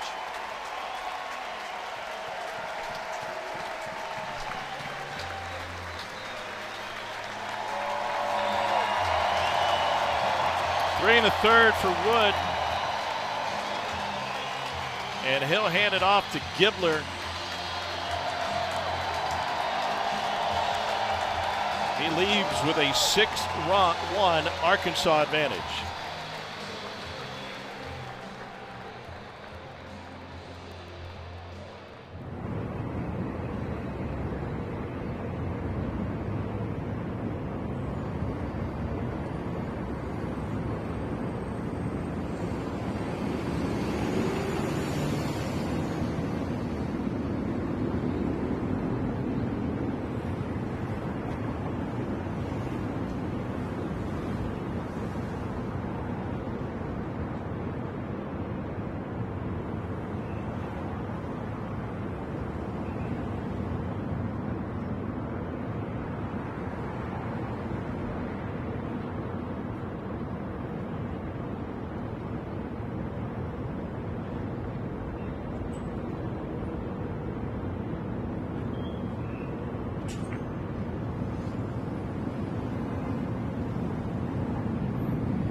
It's taken back to the third inning. Bases loaded for Tennessee. Seems like a huge advantage with Andrew Fisher at the plate. They only get one run out of it on a 4-6-3 double play, and then Arkansas flipped the script in the fourth. Yeah, a little different result here. You get one where you trade 2 outs for a run, and the other a backside big fly that busted this game wide open, and I just can't get over how impressive that swing was for Logan Maxwell on a pitch that really was not a good pitch to hit. Here's Cole Gibbler, freshman out of Blue Springs High School just outside of Kansas City, 2-1 with a 3.60 ERA, 49 Ks, only 9 walks. This is another one where you look at the strikeouts in the innings, and it's about 2 per inning for the left-hander. A freshman who's had a big-time year and has been really tough on lefties. This is Reese Chapman.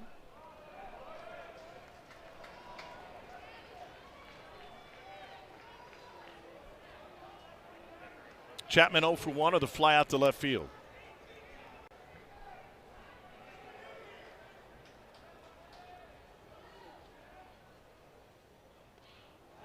And that one gets right through the wickets on Ryder Helfrich and allows Bargo to advance to second. You don't see that very often with Ryder Helfrich. But how about that, KP? You talked about being tough on left-handers, and it's been kind of equally nasty against righties, to be honest. But 35 ABs, 18 strikeouts. Yeah, the swing and miss percentage on the slider against lefties this year is just shy of 70%. they don't hit it when they swing at it.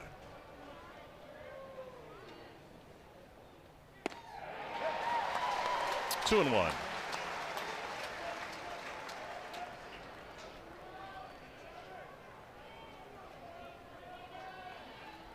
Gibbler's faced Chapman twice this season. He struck him out the first time and allowed a single to him.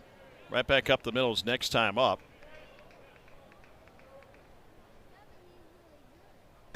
That was back 3 weeks ago. And for a strike, 2-2. Chapman back-to-back takes on fastballs, and the book on Gibbler is breaking ball, so you know that's in the back of his mind. And a couple strikes there that he couldn't pull the trigger on, because I am certain he is thinking breaking ball.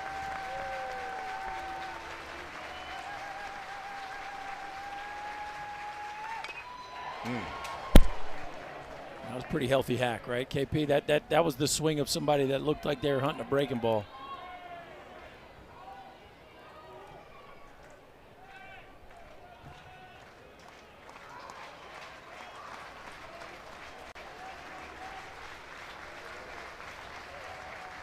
Bargo's the runner at second. Here's the 2-2 to Chapman. Blocked by Helfrich. Had a great conversation with Arkansas pitching coach Matt Hobbs yesterday about how they teach their catchers to call the game. It's really something they call pitch calling you. Like, you have to learn so many different steps before you get it into the game and into the spring, but it's something that takes the entire first fall that you're in the program. And he said the very first thing we do, and Helfrich is great at it, is we have to teach them what the pitches are and what the pitch shapes are. And like, hey, here's a cutter, here's how it's going to act. Here's a slider from a lefty, here's where it's supposed to go. And you build up that knowledge basically starting at the very bottom. Then it's learning the staff. Then eventually, once you get into the season, it's the scouting report.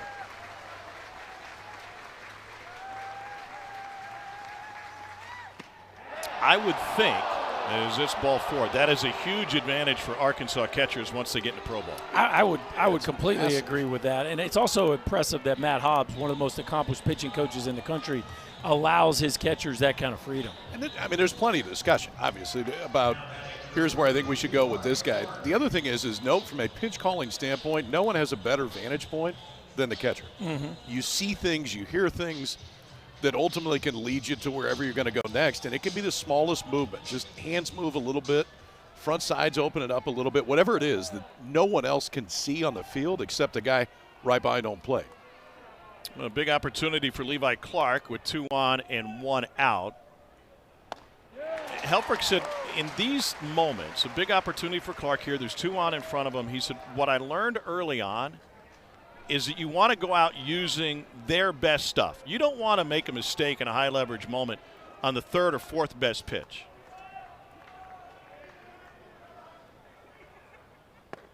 Well, and he's learning early on what every pitch caller's dilemma is, which is, do I go with my guy's strength or do I try to exploit the hitter's weakness? And some guys, maybe like a Zach Root yesterday, when you got 4 pitches working, can do both.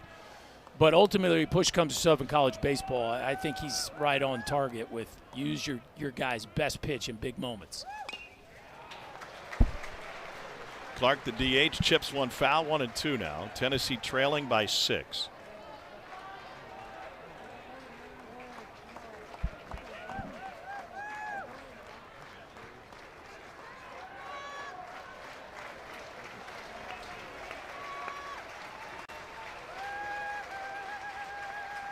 Runners on the moves. Oh, they started, and it was a swing and a miss. And that'll do it for Clark. So to that point, Gibbler's best pitch is his slider. It is against righties or lefties. And that time, they just stayed with it. Like one after another, stay with it. Force Clark in this situation to make an adjustment. He didn't. All of the strikes in that at-bat were on that pitch.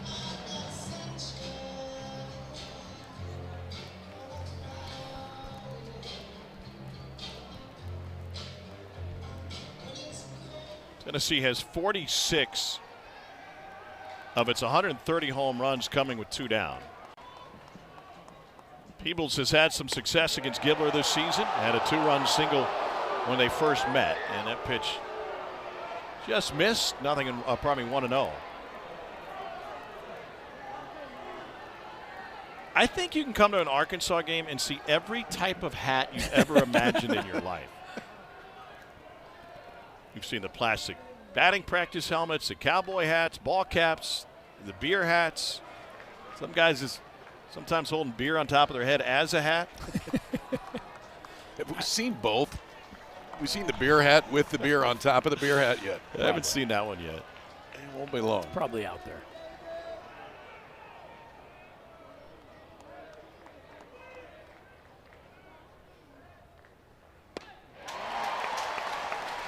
Two and one.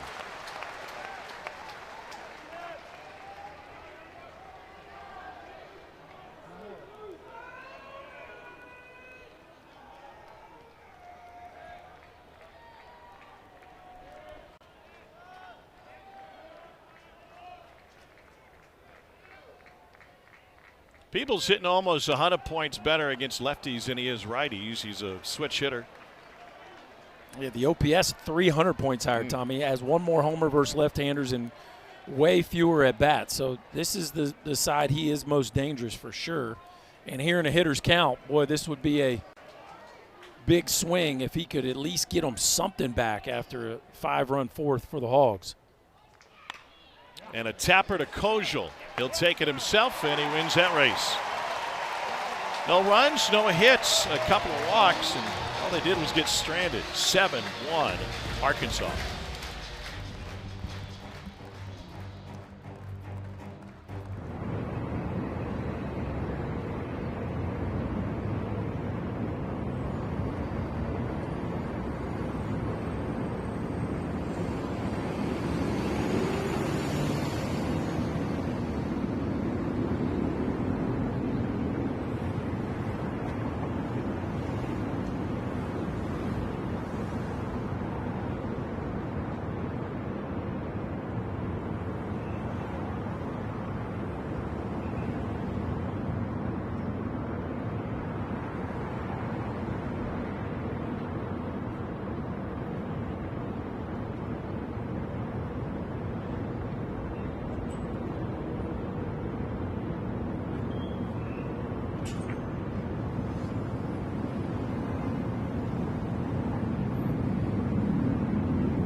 Top of the 5th inning from Fayetteville, Arkansas with a 7-1 lead. Should the Hogs hold on, they'll be headed back to Omaha for the 12th time.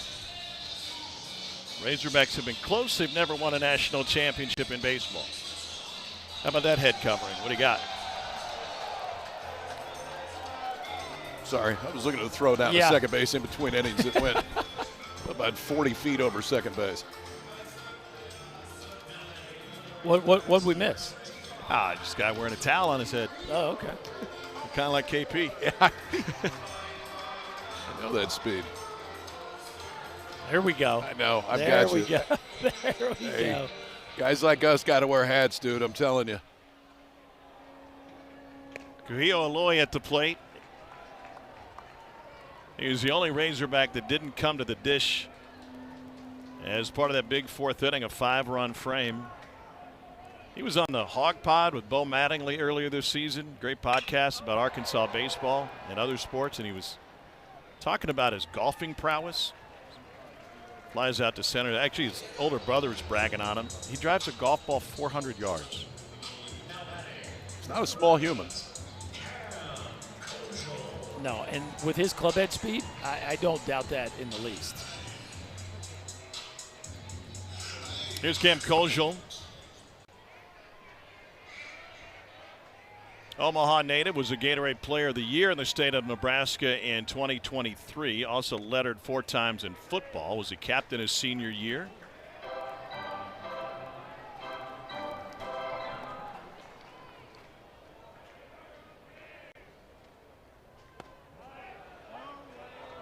Koziel spells his last name Kozeal, and that's different from what it was just a couple of generations ago. He told the story that his grandpa had the name changed. It was Koziol, and he changed it because they weren't receiving their mail. I don't know why changing the name suddenly allowed them to then receive the mail. But it worked? Apparently it worked. You can't change it back, can you, at that point? Going right through the wickets on Peebles, and they count 2-2. 2 hits today for Koziel. He's 3 for 6 in the series. One of the things I think is great about this Arkansas team, you talk about the strength of the squad as a whole, is a lot of teams have 1 or 2 key pieces where if you removed them, they'd fall apart. Cam Koziel's a key part of this Arkansas team. And you could say that about like 8 other guys in this lineup. And they've moved him all over the lineup this year, too. It's happened for a lot of these guys. We always talk about Arkansas's pitching. What we haven't talked about as much the last couple of years is their offense. Because it was kind of what was keeping them from taking the next step. This year it's totally different. And it's lengthened this offense. The only team in the top 20 in runs and ERA. That generally allows you to win a lot of games, and they've done a lot of it this year. Here's Brent Iredale. He has started all but 1 game at third base this season for Arkansas. Well, Tommy, we talked about it yesterday, the boxes this team checks, and one of them is exactly what you just said. Offensively, you're not dependent on a certain part of the batting order to generate opportunities. They also have a number of different guys from a power standpoint that could be the guy that hits the 3-run homer or maybe has a multi-home run game. You're talking about, they got 7 of their 9 hitters double-digit home runs, and Justin Thomas Jr. has 9. So it's the type of offense that really makes you work 1 through 9, and because of that, they've been very consistent. There have just not been many lulls at all in their run production. And I would bet if you did a deep dive on the bottom third of the order, starting here with Iredale in the 7-hole, it's one of, if not the most productive bottom 3 hitters in any lineup in the country. Yeah, and Robinette has not been spectacular, but if you look at the walks to strikeout and the quality of at bats, he has given them length. He has certainly not been a huge power source, but he's definitely given them quality ABs. And the other thing about Arkansas that they do is the right, left, all the way down. I guess it starts lefty, left, right, all the way down, and that makes it really hard to match up against. Before that throw over, Russell was warned by home plate umpire David Savage to engage the hitter, part of the pitch clock in college baseball. Simple as making eye contact. And upstairs, 3-1.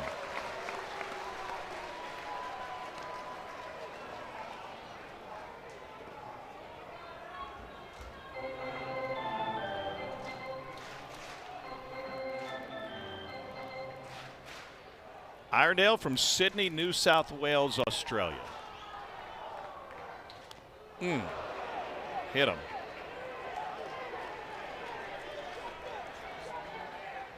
The mistakes just piling up for Tennessee today. And that's a tough one if you're Brent Iredale, because that ball clearly hit him, but they're saying that was a swing. Got him in the forearm. Did he commit to it? Let's see the barrel here. Well, it does look like that barrel went past KP. You'll get a better look here. I don't know. That's a tough one for a ball hit you in the forearm, but first base umpire Jake Uhlenhop says the bat went past the point of no return. Iredale handling it like a champ. It's a double whammy, KP. 95 off your forearm, wear it, and then it's a strike. Ring you up. You got to go back in and hit again.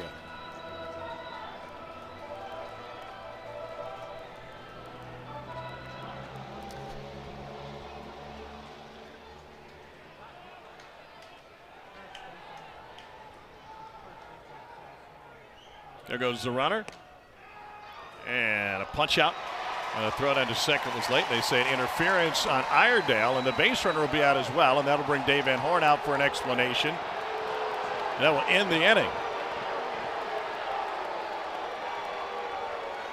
Kojal was running, looked like he would have been safe with ease. Berkey, what did you see from Iredale? Well, he doesn't have to intentionally interfere with the catcher. If the catcher runs in, you see he's stepping across home plate too, and that's the right call. Yeah, and at that point, that's a pretty easy call for home plate. He might have made contact with his helmet too. But he clearly walks right in front of home plate as Cannon Peoples is making that throw. That's a tough sequence there for Iredale. Yeah. Go from walking to wearing the ball off the forearm, and then next thing you know, you're off the field. We move to Tennessee's half of the fifth inning with the Volunteers trailing by 6.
Well, Arkansas is just one win and 423 miles away from the promised land, Omaha, Nebraska, and what would be the Razorbacks' 12th trip to the College World Series, their first game in 1979. They are better than halfway home here. Freshman Manny Marin leads off the fifth inning for Tennessee. And Gibbler misses up in the zone, 1-0.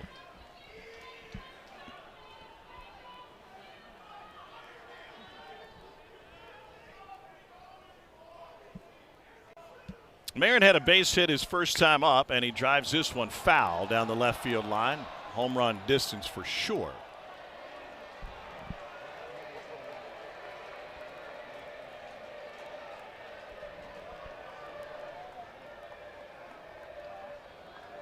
Marin got a chest bump from Andrew Fisher before his big home run in Game 7 against Wake Forest. It is the largest comeback this year for Tennessee. Yeah, that one changed the game, too. And Marin hit it out the other way. Fisher hit one out just a few hitters later, and then Tennessee was off and running.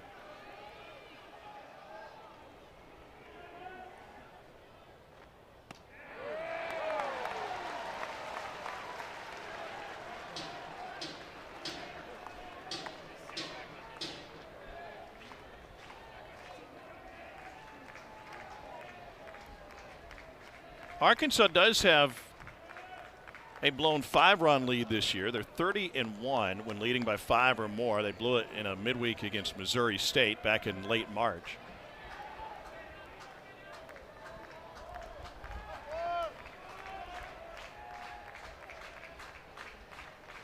Here's the 2-2 to Marin now. He's staying alive.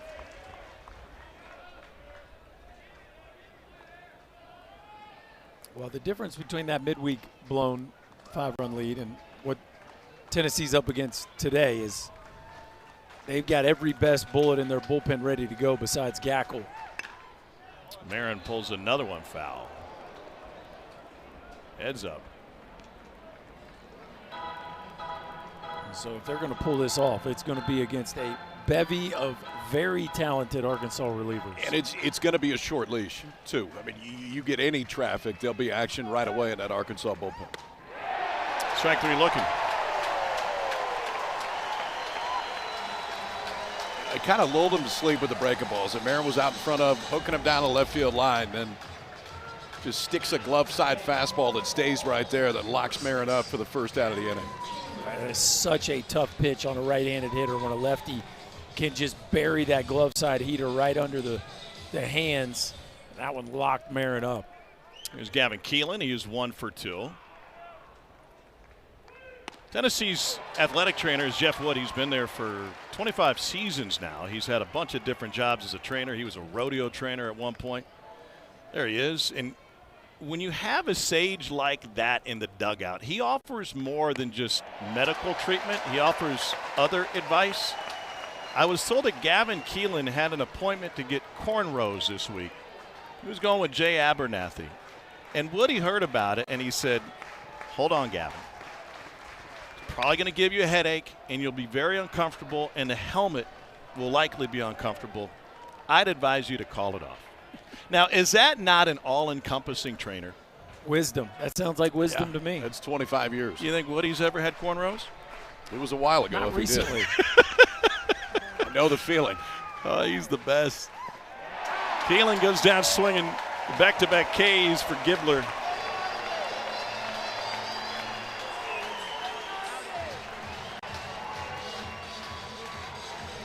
And that'll bring Andrew Fisher to the plate. Berkey, Andrew Fisher is a guy who has an approach seemingly for every different pitcher and gives plenty of thought to his approach against guys. What could be different against Gibbler? Well, I would assume he knows the breaking ball is the #1 weapon for Cole Gibbler. So the question will be, what's the adjustment that he makes to try to combat that breaking ball? And you see first pitch breaking ball right in there. And this at bat, it looks like one of the adjustments he's making is maybe creeping up in the batter's box a little bit. Yeah, there he is. Now he just spreads wide.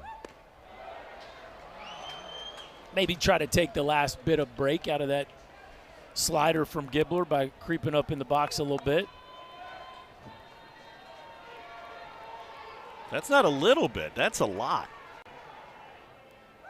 Especially for guys usually in the back of the batter's box, but he hasn't been able to do anything with it. Yeah, and if Helfrich is noticing, he's not concerned because that's a few breakers here to start this at bat. So get another one? You might climb the ladder with one heater just to get him off of it.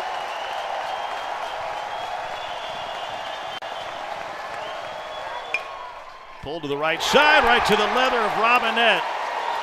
Gibbler, a perfect fifth, and it's all Arkansas this afternoon in Fayetteville.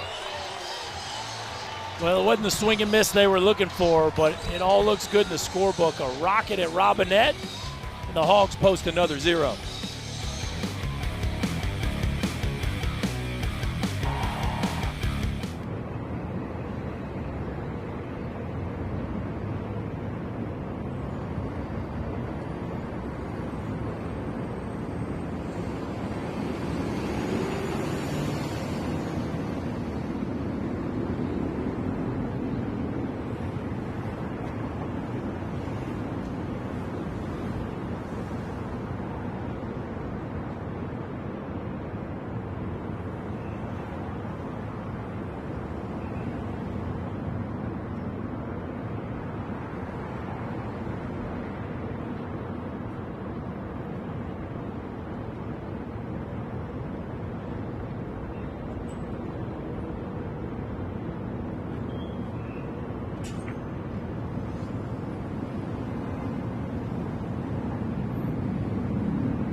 Well, 3 teams have already reserved their spots in Omaha: Coastal Carolina, Arizona, and Louisville.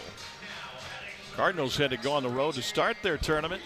Won the Nashville Regional, got ACC foe Miami at home, and won it in Game 3. 3 teams from 3 different conferences. I think this year feels like it's shaping up to be maybe the most diverse Omaha field that we've had in a while after a year last year where it was only 2 conferences represented. In Westwood right now, UCLA leads UTSA 2-0 in the 7th. The Bruins close to securing a return to Omaha. So if that holds, Tommy, that would be 4 different conferences, which I can't hardly remember the last time that was the case.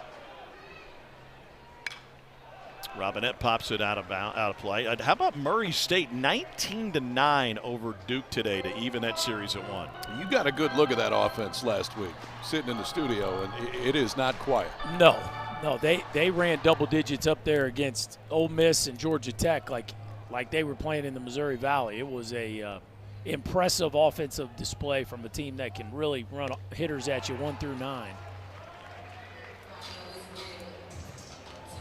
Another K for A.J. Russell, his second. Well, Arkansas trying to get back to Omaha for the 12th time. They've been so close. Twice runner-up, 1979 and again 2018. They haven't been to Omaha since the 22 season.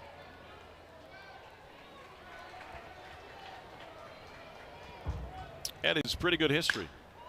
Chopper to short. Gavin Keelan, 2 down. Super Regional coverage continues tonight and tomorrow across ESPN, ESPN2, ESPNU, and ESPN Plus. Visit NCAA.com, the home for all 90 NCAA championships. Back to the top of the order, and Charles Davalon. Well, this is when the game changed last time around. Davalon's up, and the ball goes in the dirt, which opens up first base. They go intentional walk, change pitchers, and from that point forward, this game has had a brand new feel to it. Davalon is a draft-eligible sophomore, spent last year at Florida Gulf Coast. Made 56 starts there. And after last season ended in its own regional, Arkansas decided they needed to get more athletic. Dave Van Horn in early June said, we got to get a better athlete. We can't just have 8 guys that hit homers. I like guys that hit doubles. I like guys that hit homers, but you got to have some dudes that can run too. And Davalon was a big piece of that. And man, does he make a difference in the top spot in the order. What's interesting about that is it didn't end up changing necessarily the approach from offense, just the athlete that they're featuring. And even though that was the quote, they've set the program record for homers. Yeah. Athletes with power plays Yes. too. Yeah, that works. That's a good combination. Davalon's just put together an incredible year. We were talking about just how successful he's been off left-handers, but how about 32 walks versus 24 Ks? And with damage.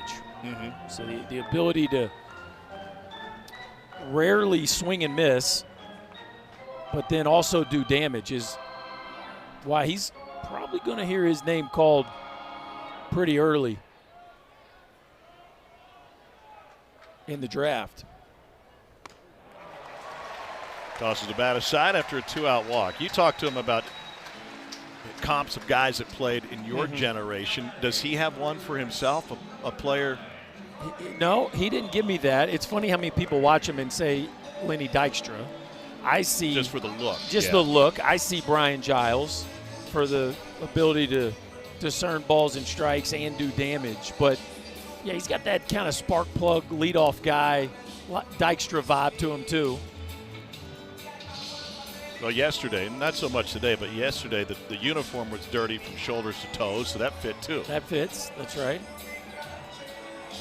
And I like how he's gone back to the Chipper Jones mock tee. That's a throwback. We don't see too many of those in today's era. No, and the temperature doesn't matter. We're going to mock it up every time.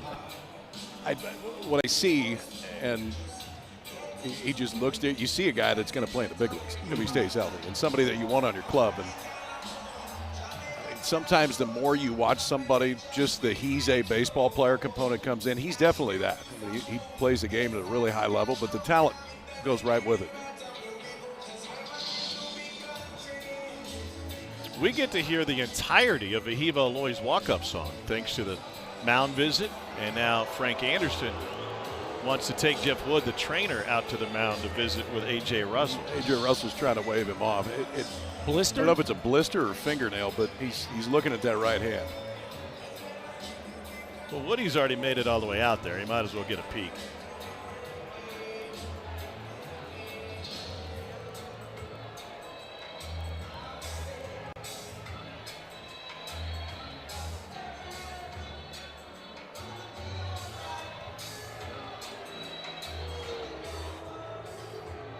Well, Vahiva Aloy, the SEC Player of the Year, here's how he found out. SEC Player of the Year! Vahiva, what's going on, man? It's Andrew Benintendi. I just wanted to give you a quick shout and say congratulations on winning the SEC Player of the Year. What a tremendous honor it is, and to be the best player in the best conference, it says a lot. Pretty good from a pretty good player himself. Only 2 in Arkansas history. Now, that's hard to believe. As good as this There's program. only been 2. Yeah. But that sure is good company.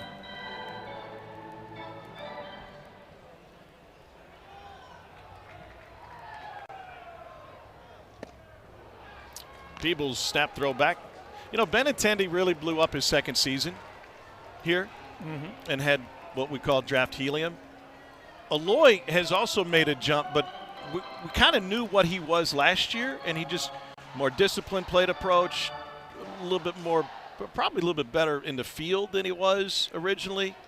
And I think played the game this season with less pressure. Last year's offense was not nearly as dynamic or deep as this year's offense. And so I think first-year player, big portal guy, NIL, the whole deal, I think he put a lot of pressure on himself to come over here and carry an offense that really needed his juice.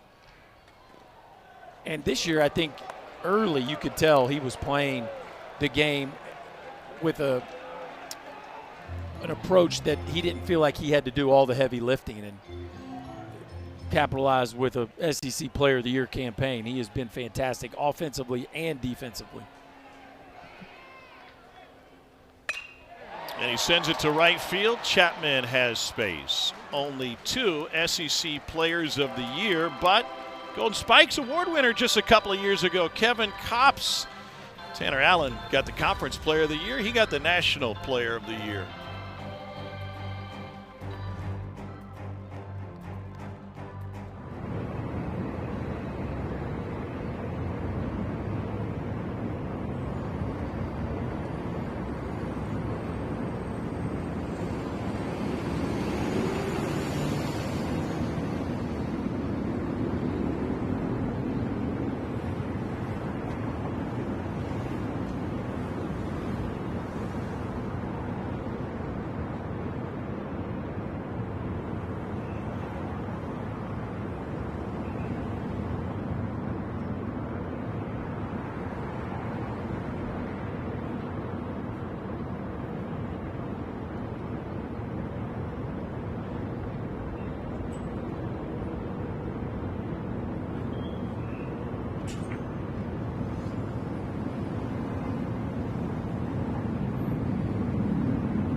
Men's College World Series begins Friday in Omaha, Nebraska.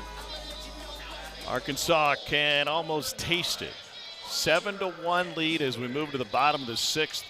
30-1 this season when leading by 5 or more runs. The 5-run fourth is the difference in this game as Hunter Ensley leads off the sixth.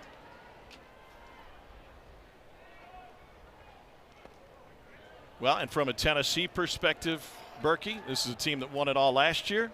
Hunter Ensley was a key part of that team, and this could very well be one of the last trips to the plate for Ensley in a Tennessee uniform.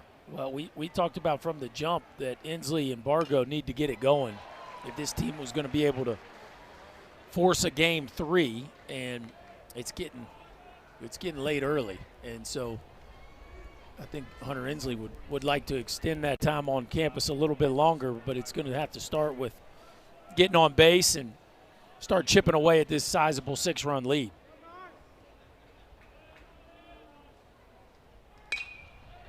Pops it up to right field. Maxwell coming in. Robinette back there, and that one hits the turf. Just put it into no man's land. Couldn't have placed it better.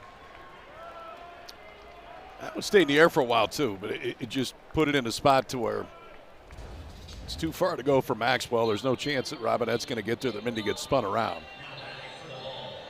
We'll see if that can get this ball offense going because, I mean, you said it, it's getting late early right now, but it's also an offense that can score them in bunches.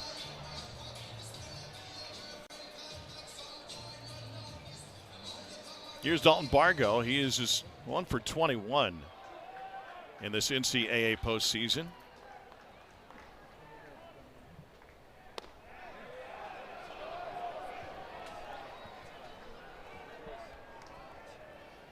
"14 home runs. He's driven in 40. Junior out of Omaha by way of Westside High School and then University of Missouri.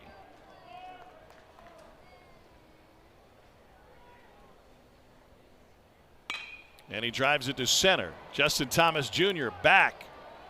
And a jump at the wall to haul it in. It's Tony Vitello on earlier, and he mentioned the ball just wasn't really carrying today like it was yesterday. And there's a good example. Well, again, you got to get it to the left side of the field. It's more of a crosswind, not quite as much straight out. That ball went 397 feet. Justin Thomas Jr. got back there and made it look pretty easy. Ball that really jumped off the bat from Dalton Bargo. That at least has to give him some swing. Some confidence there. A new bat after breaking his bat his last time up. Here's Dean Curley 0 for 2 today.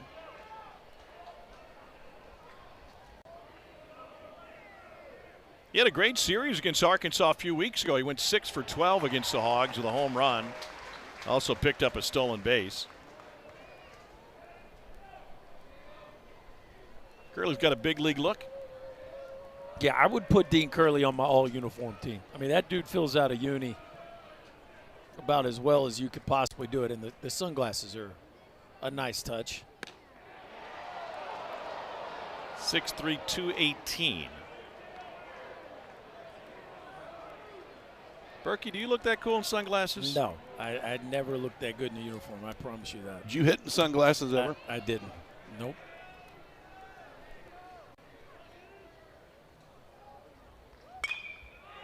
Popped it up. Thomas went back a moment ago. Now he's charging in. Uh-oh. And a beautiful over-the-shoulder catch by Aloy.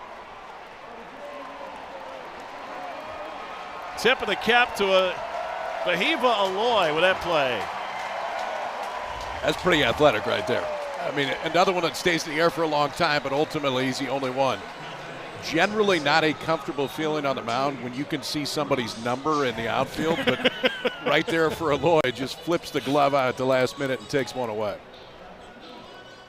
It looked like Justin Thomas Jr. had a play on that ball, and then when he gave way, I thought, oh, this thing's falling, and then Vahiva goes Ozzie Smith on us out there in shallow left center field. Here's Reese Chapman. That is not an easy play that Vahiva Aloy just made right there. That ball starts moving on you when you get your back to the infield. But in typical Aloy fashion, he kind of made it look cool. Made it look easy and cool. Like hitting bottle caps.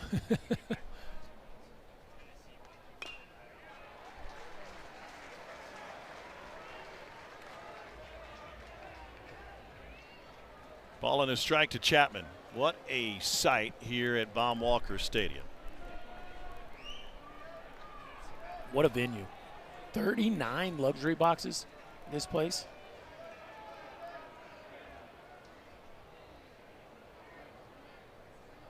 They sold, the original allotment was sold out before they were even built, and so they added them all the way down to the foul poles. They're supposed to just go to the bases. Think the A's would like playing here? Yeah.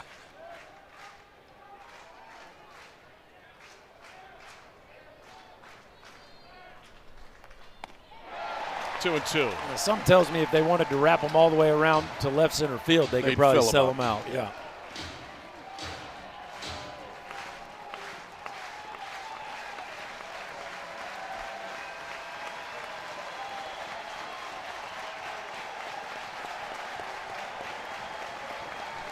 One on and two out. The 2-2 to Chapman. Check swing. He went. And that ends any Tennessee threat in the sixth. Vahiva Aloy, Golden Spikes Award finalist, playing like the College Player of the Year on the field. Yeah, he swings the bat, and he can flash the leather. Look at him peek at the center fielder. He's like, nah, man, I got you. Say, hey, Willie Mays catch over the shoulder there.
We're from Maui, Hawaii.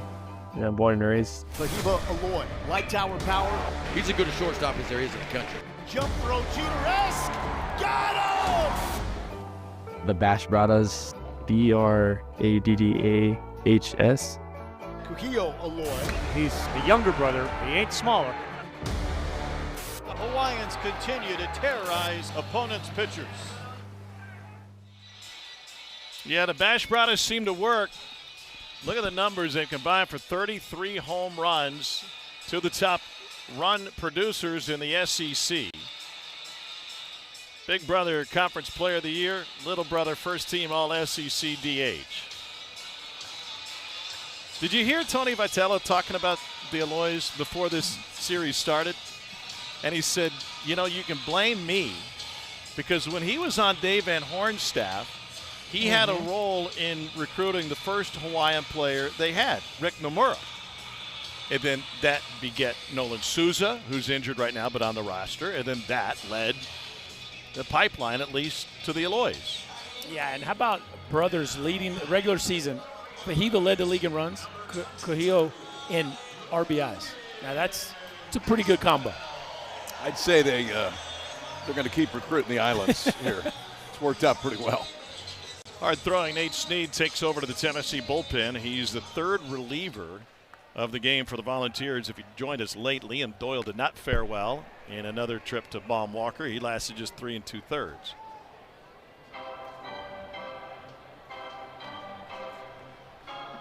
Logan Maxwell fouls off the first. And he ropes this one into right field. Maxwell's got a grand slam. Now he's got a double. Pretty good day at the plate. Dude's good to the last drop. Stay hot, Logan Maxwell. Hitting 400 for the NCAA tournament coming in today. Sits back on a breaking ball. A grand slam, a double. And he has carried this Razorback offense here now last couple weekends. Consistent production, really all season, but especially saving his best here for the tournament. Fourth straight 2-hit game. Helfrich trying to put a bunt down, nothing in one.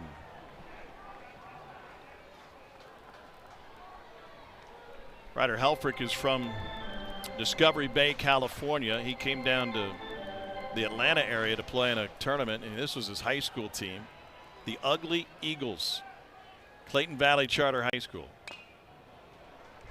You go all in on that when you go jersey with ugly on the front. Like that's when it's not just kind of part of your mascot, it's part of your identity at that point. That's bold. Might get you one of their hats, KP. I'll wear it. It just says ugly. Yeah, just walk around. Hey, ugly. Like your hat. Thank you. Seen a few of these today that have had a big impact ultimately, and I understand what the score is, but when the balls have gotten to the backstop before this point in the game, it is extended innings for Arkansas.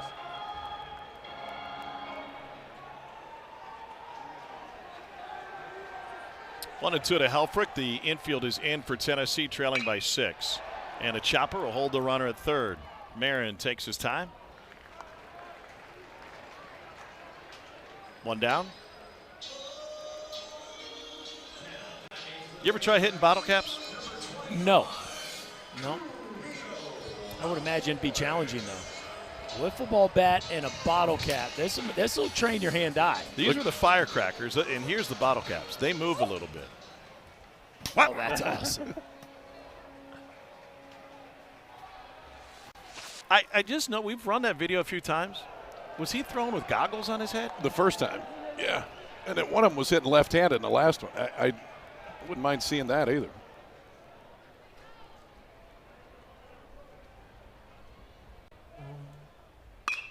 Smoked up the box. First hit of the game for little brother, and extends the Arkansas lead.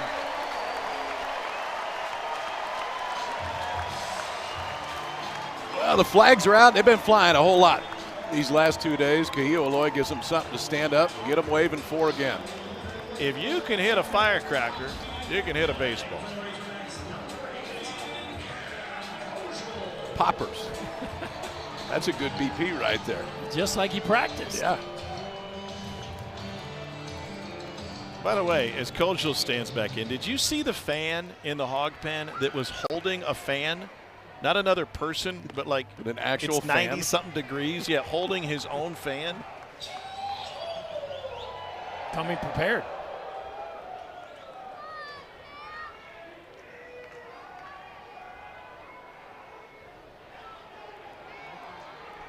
Here's one of them. He's got two of them.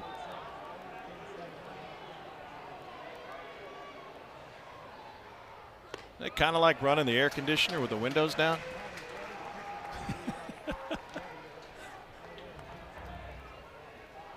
It's a little steamy out there. 2-0 to Kojal. He's got big plans with Chris Burke. He wants to play in the big leagues for 10 years, wants to get back to Nebraska, live on a farm, and raise 20 children. Those are big plans, I would agree. I wish him well in those pursuits. If this holds, he's going to be looking for a farm pond here in a couple days to go catch some bass because he's been all over the place around here fishing.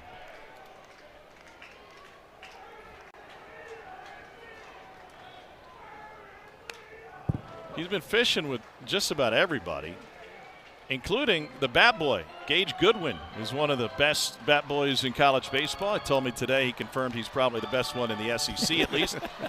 He's the son of Director of Operations Clay Goodwin. And Gage was teaching Cam how to play first base. They put Cam over at first base, and Gage said, you need some help holding runners on. Here's where your feet belong. Here's where you should be standing. There's my man. He's high on the bat boy rankings? Yeah, he's very high. Is he? Yeah. In fact, nobody in front. Yes. They hype each other up when Cam comes to the plate. One says to the other, you hit lasers. No, you hit lasers. No, you hit lasers. And I was talking to Gage's dad, Clay, about it, and he said, you know, Cam's got like 6 brothers and sisters that have a long age range there. He's like, he's really comfortable hanging out with Gage. That's his speed. They went fishing just a couple days ago.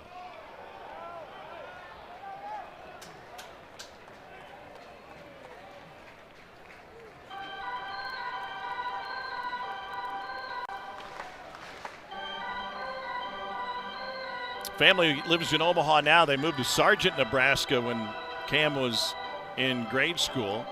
His uncle Mike, the head football coach there, his aunt, the English teacher. His grandpa Mick was the mayor for 40 years. His dad wanted to try farming, and he realized he wasn't a fan of farming. They moved right back to Omaha. He was talking about running around the Storm Chasers clubhouse when Eric Hosmer was playing AAA ball for a minute. And Hosmer saw Cam and said, Cam, we're playing my music today in the clubhouse. You should probably put your headphones on. Good day to go out and play catch. Mm-hmm. Well, he obviously has been a huge part of the story this year for Arkansas, as many other of their portal additions have just made huge impacts. We talked about Cuyo coming over from BYU. You think about Logan Maxwell coming from TCU. You think about Charles Davalon coming from Florida Gulf Coast. Zach Root coming from ECU. And, you know, you think about last year them losing in a home regional. And then you dedicate your time and energy to evaluating the portal and trying to make wise decisions on what pieces you want to add. And you talk about a team that absolutely hit a home run, acquiring the right pieces that have all gelled together. This Arkansas team has really transformed its roster in 1 year, and now just 9 outs away from headed back to Omaha because of the impact those guys have made. Single season program record, 122 home runs. Brent Iredale's got 13 of them. They found Iredale at New Mexico Junior College. Nate Thompson was there for his very first JUCO game. You can't be a good recruiter if you're not on the road nonstop. So Nate saw him there. He became the first Aussie to wear the Arkansas uniform. By the way, Nate's opportunity with this Arkansas program came just about 8 years ago when Tony Vitello took the Tennessee job. Nate was the hitting coach at Missouri State just up the road. That wild pitch. Did he get lodged? Is that what they call it? I think it got stuck.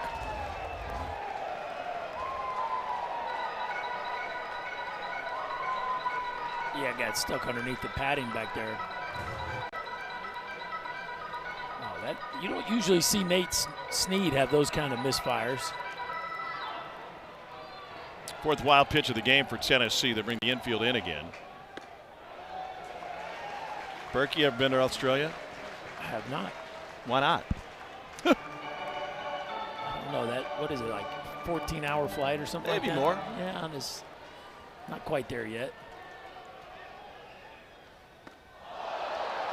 96 in on the thighs, and Arkansas has loaded the bases again.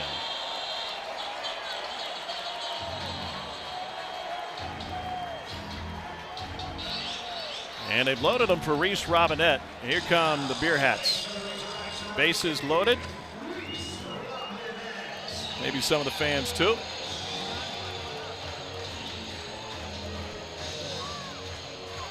KP, why didn't we get into beer hat business a few years ago? We could have retired by now. Yeah, we may not be talking right now, would we? We'd be watching this on a beach somewhere.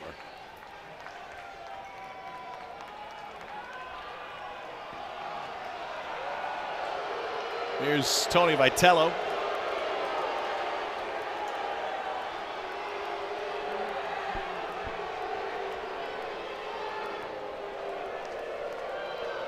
And I'll just give the home fans a chance to call the Hogs again.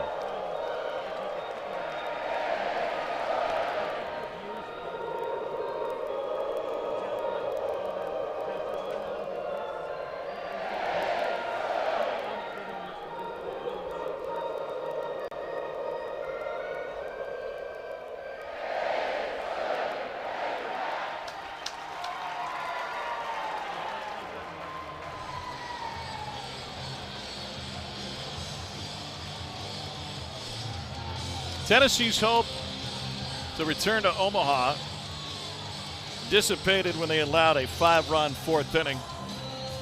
And now Arkansas in danger of putting another crooked number up before they are done here.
A bracket of 64 down to its final two. Tennessee and A&M with a national championship on the line. That ball is hammered high in. What a start for the Vols. Rounding and coming home. We got to play at the plate. Safe at the plate. Wonder Inslee just pulls a Houdini act. Swing and a miss for the first time. Rocky Top reaches the mountaintop. They are the World Series champions. You ever seen Houdini? No. Never been to Australia, never seen Houdini. What about the impact Tony Vitello has made? Well, I'd say it's pretty obvious there when you look at that graphic. The consistency with which Tennessee has played at the top of the sport over the last 6 seasons is unprecedented for the program.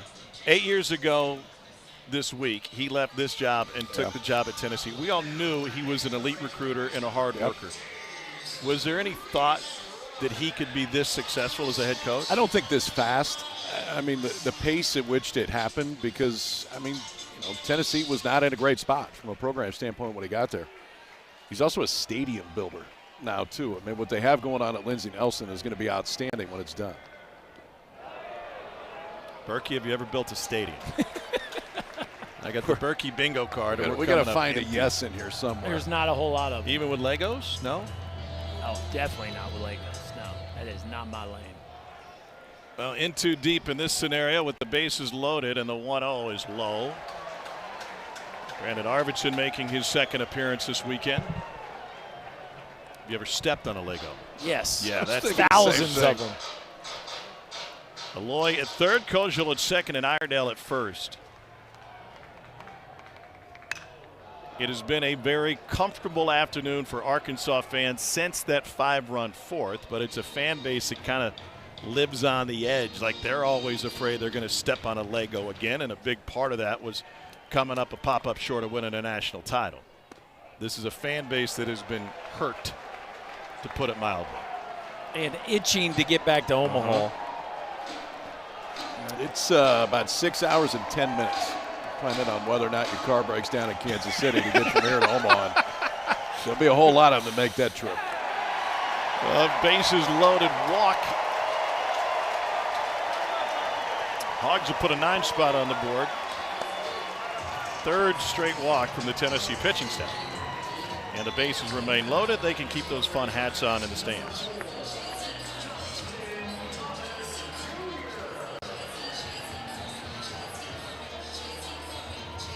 Let them fly. Justin Thomas Jr. walked and scored a run in the third and took a healthy hack at that one. 0-1.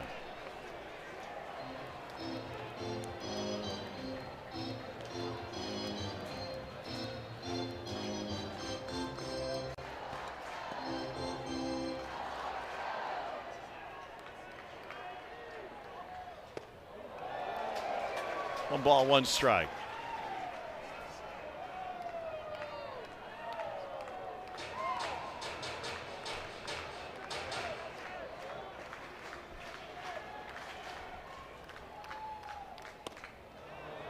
Froze him and went 1-1. Well, that's frustrating as a hitter. You're about to be up in the count 2-1, and that swing count goes against you there on a check swing. Now Thomas got to deal with that breaking ball. One thing Arvidsson has shown down the stretch is the ability to get swing and miss from both righties and lefties. He changed this staff. I mean, when they started going to him, and it's been longer outings too, not come in and just get a left-hander out, but another one that they've really had a high trust factor in down the road.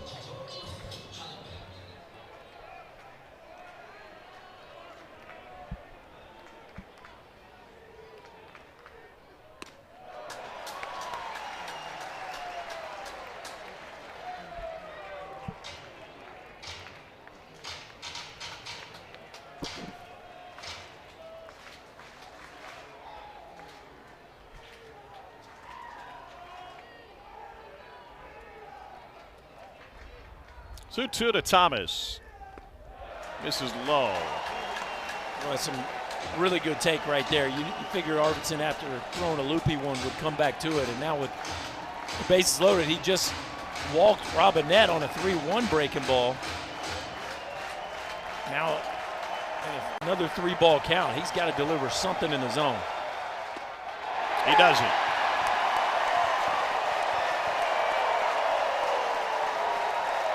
Fourth consecutive walk from this Tennessee pitching staff, and another run will jog home.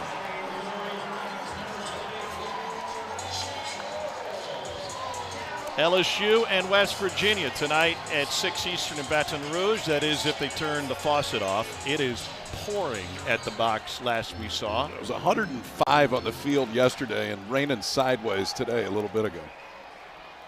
More action in the Tennessee pen as Charles Davalon stands in. I'm digging the Dykstra comp. I didn't see that before. Tony Vitello calling time. He couldn't get a strike from Arvidsson.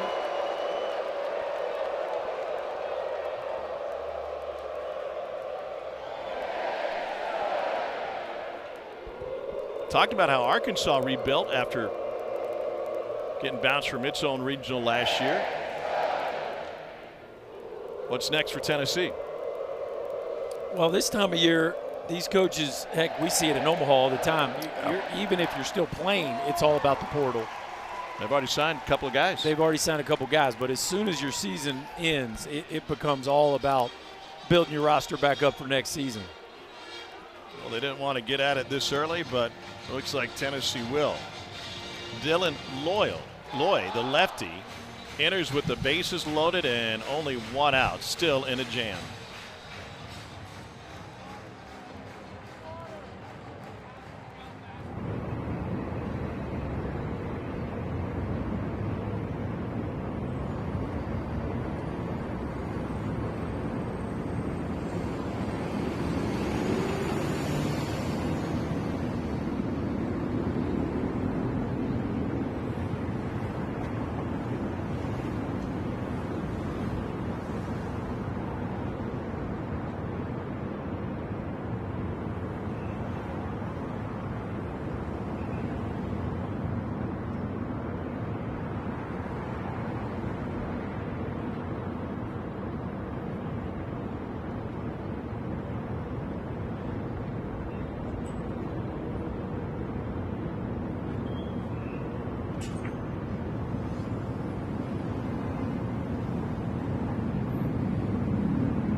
Arkansas close to punching its ticket to Omaha. Murray State with a 19-9 win against Duke. Racers and Blue Devils will play at Durham in Game 3 tomorrow. And UCLA trying to finish off UTSA. They're in the 8th inning at Jackie Robinson Stadium in Westwood. A little trivia for you. How many times do you think UCLA has been in the College World Series?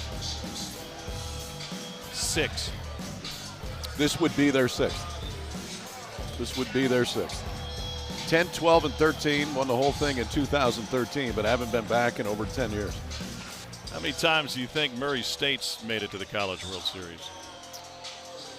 Zilcho. Zilcho? I haven't heard that word in a long time. I haven't heard it ever. We got a Zilcho. Was it accurate? Yeah, okay. Nailed it. Win away. They hadn't won a postseason game since '79.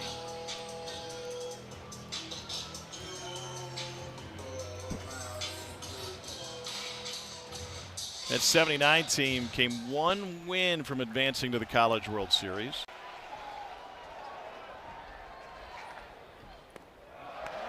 Got word from Red Stick. First pitch in Baton Rouge will be 7:06 Eastern, 6:06 Central as they try to dry out. 2-0, and Davalon looks at a strike. Well, if you haven't watched Murray State and Dan Skirka's club play, they're well worth the watch. Their center fielder, Jonathan Hogard, is a blast. He can go get it from gap to gap, and he's hitting a cool .337 on the season. Chopper to short. Keelan kicks the bag, goes to first, and a 6-3 double play. Finally finishes the 7th. Not before the Hogs do more damage. It's a 9-run lead for Arkansas.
Sunday Night Baseball's in the Bronx tonight. Game 3 of the series between the Red Sox and the Yankees. Boston evened the series last night with a 10-7 win in Game 2.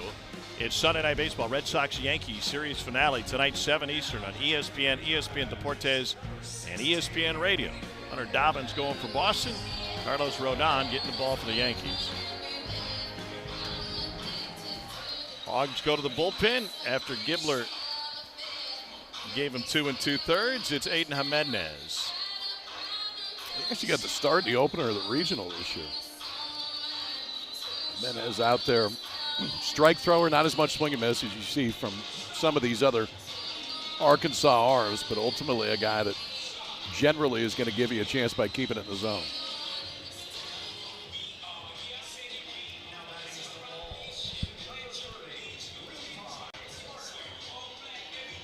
Here's Levi Clark. Mentioned, by the way, Murray State and Duke playing again tomorrow. Duke was one of how many places that set a single game attendance record this weekend? 3. That is impressive. Pretty cool. And there was over 10,000 here yesterday. Duke, Auburn, and I believe Oregon State was the third. Speaking of Duke, how about the game Kyle Johnson had yesterday for the Blue Devils? Playing because A.J. Gracia was suspended for Game 1. Had not had a 4-hit game all year. Was hitting about $150 to start the day. Goes 4 for 4, a homer, 2 doubles. And then today started the game. Now, it wasn't his best start. Ended up taking the loss. But pretty cool two-way story going on in Duke. And Kyle Johnson was the winning pitcher when they played Georgia in the 1-0 game of the regional. Got to have some of those guys emerge in the postseason oftentimes to do something special, and Duke looking to make their first College World Series appearance since the 60s. Yes, 61. Ace Parker took him to a 5th place finish in 61. Old Ace Parker. Yep. That's my guy right there. Anybody named Ace in baseball is doing something right. He sounds like a dude. Chris Pollard is their head coach now. Did you realize that Enos Slaughter was a head coach at Duke throughout the 70s? I did not. No. Played for the Cardinals, a 10-time All-Star and a Hall of Famer.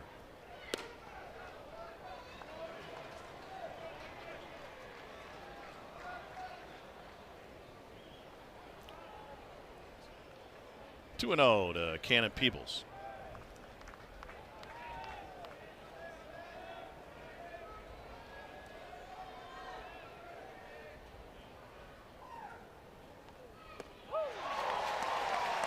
Enos Slaughter, by the way, learned to run everywhere he went on a baseball field, because when he was in the minors in the mid-30s playing in Columbus, Georgia, he slowed down near the infield and walked the rest of the way. His manager was Eddie Dyer, and he said, quote, "Son, if you're tired, we'll try to get you some help." He never walked again.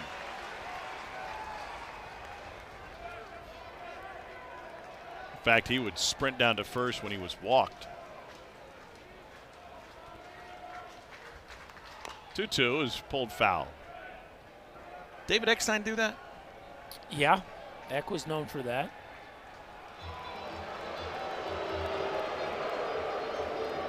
That is not making it.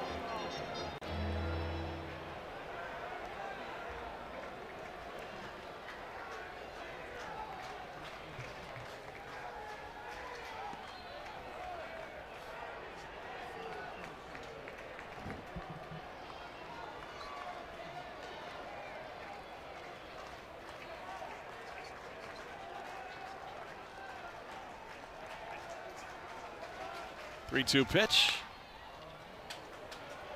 Little nubber handled by Vahiva Aloy, and there's 2 down. You like to ask me trivia questions. I'm going to ask you. The most famous player in Duke baseball history?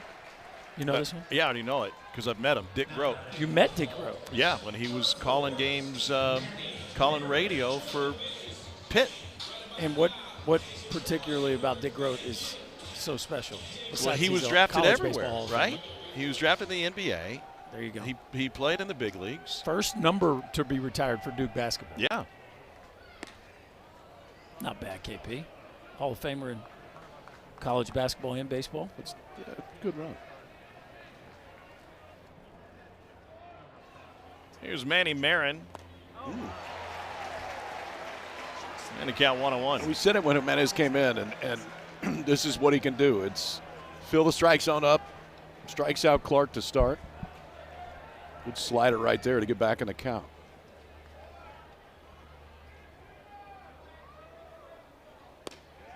I think the most impressive thing about this Arkansas bullpen is they have true roles, but they also have guys that can do different things on different days depending on how the game's going and how the matchups present themselves.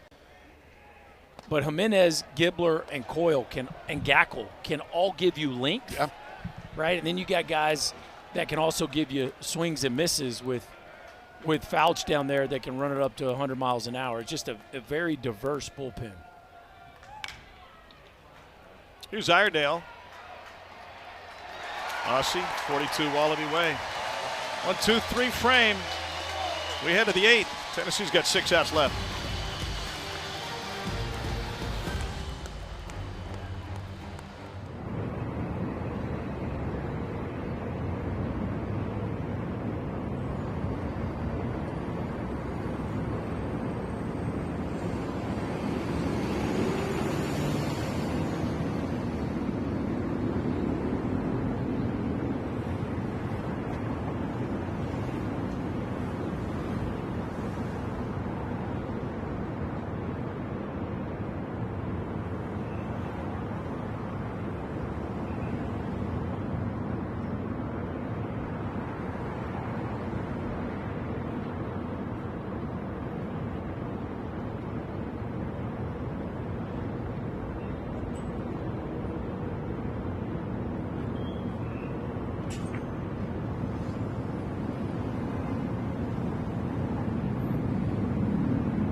Ten runs and 8 hits for Arkansas, a run on 4 hits for Tennessee in a Volunteers season, coming down to its final 2 trips to the plate as we head to the top of the 8th. Arkansas playing in its home building, but as the visitors here, second game of this 3-game series. Not too many of them have left this place. No. By the way, 9-run lead. They are hanging around to see if Arkansas can hold on, which looks like they will, and then watch this team dogpile on their own field. Well, I mean, wouldn't you rather be here? Herman's is closed on Sundays. Good point.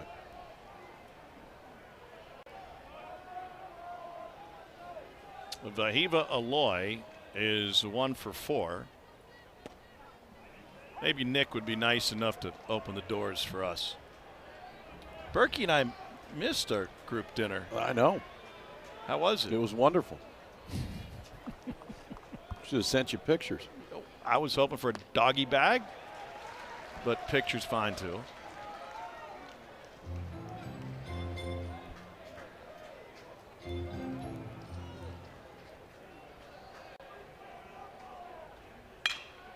To short. Keelan's got him. Time for our Capital One rewarding performance.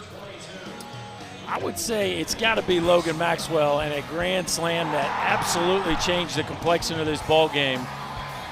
Just when it was looking like Tennessee was going to dodge their way out of some traffic, Logan Maxwell really put an exclamation point on a offensive explosion with a 5-run fourth that stretched this lead out. I would give 1A to Davalon's swing. Mm-hmm. And obviously it got Arkansas on the board and the place was going crazy. Here's the other thing it did, I think, is it starts to give you a little bit more doubt in that Tennessee dugout about Doyle's stuff today. Mm-hmm. And ultimately, you know, they went and got him in a spot that you wouldn't normally see him go get him.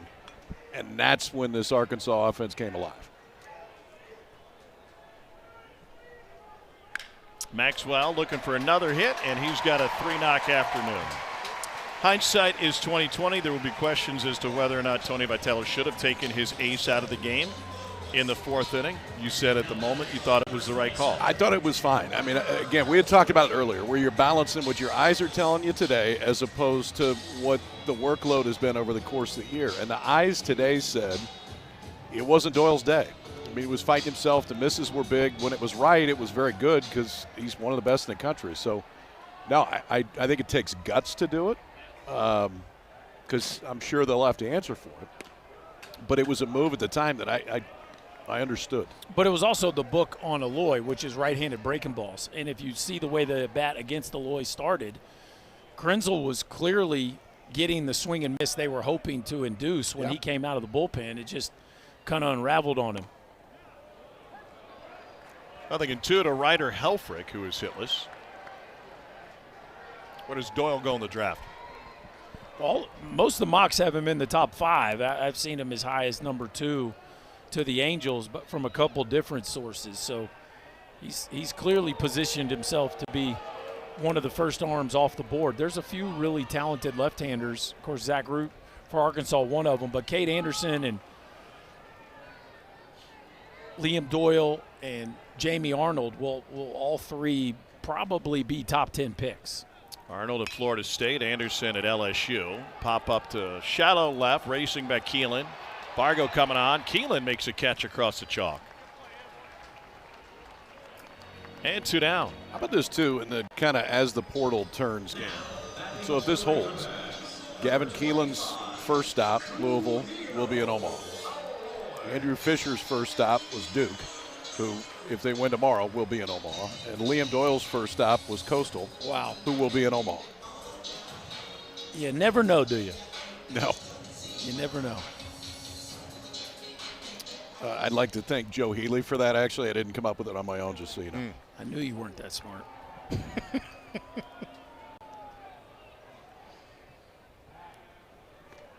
Way to go, Joe. And just to say it, if I haven't said it 24 times already, everything means nothing. Yeah. Thank you, Joe. Nothing makes sense.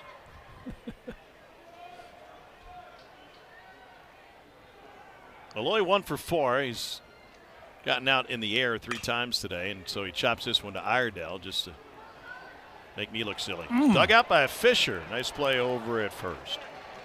No runs, a hit, 1 left on. Tennessee's got a couple more cracks.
Somewhere in Middle America, Omaha, Nebraska, and the Men's College World Series begins Friday.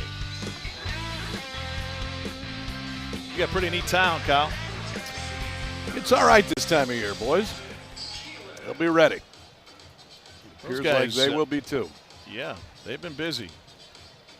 Remember, good sports always recycle.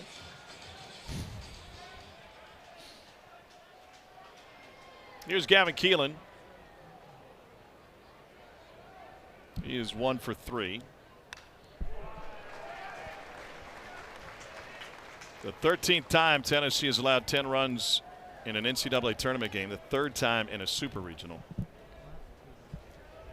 Lost to Evansville last year 10-8, beat East Carolina in 2001 13-10. Was that in Kinston? That was a fun game. That was in Kinston, North Carolina, wasn't it? I believe we were up 9-2, lost the lead 10-9, came back and won it 13-10. That was a fun one. Historic Ranger Stadium. Chad Tracy hit a ball that night that I would have liked to seen the TrackMan numbers on against us.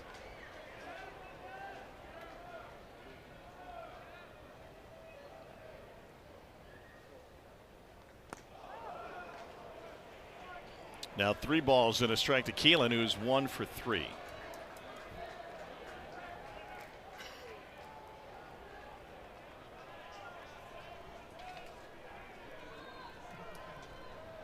Arkansas has scored 10 runs or more for the 40th time in an NCAA tournament game. The 15th team to hit that mark. So Keelan with the walk. We kind of had some trivia going on a minute ago, so somebody's going to take it to the next level. What program has the most titles? There you go. There's question number 1. USC. Yeah. Don't they know who they're putting the questions to? I mean, can we get something a little bit? Yeah. Okay, who's been there the most? You know Texas. This. Yep.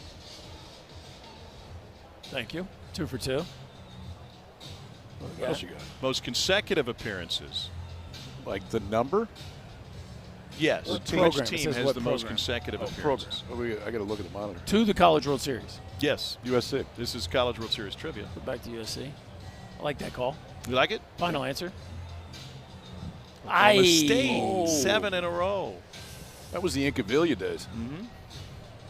What he Great hit? unis. He had 56 one year, I think. Most career games has the played. most career games played? I'm going to go. Let's all get a guess on this one. Well, they went 4 straight years. So you right. I'm think going it to was- go. I'll go Inky. Oh, that's pretty good. I'm going to go with Fred Lynn. I'll mix it up. Yeah, I feel like you already know this one. I'm going to go Brad Beanblossom from Oklahoma State just because I love saying the name, and they made it 6 years in a row. And he's from Louisville. Well, we're all wrong. Oh. Garrett Core. Take a bow, young man. Or Gore. But, yeah. That's what I said, Gore. We do have a North Carolina grad as our producer, so he was going to work that in. Uh-oh. Well, that's not a good sign. And Mendez helped off by the athletic trainer after Matt Hobbs went out to the mound to chat with him. And so Arkansas will go to the bullpen another time. And we'll take the break, try to dig into Jimenez. Back in a moment.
This is the last pitch Aiden Jimenez threw. Watch Ryder Helfrich's reaction, the Arkansas catcher. He saw something he didn't quite like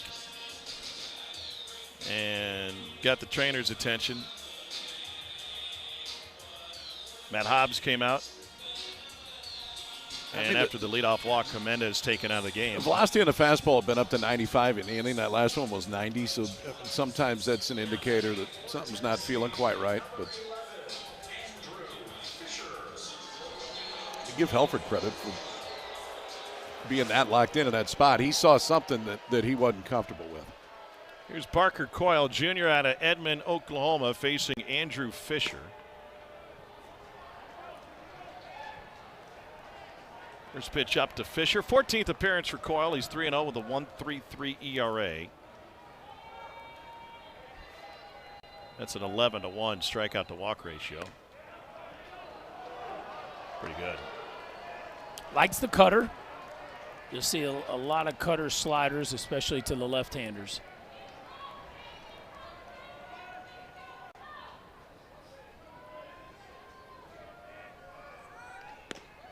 Big cut from Fisher.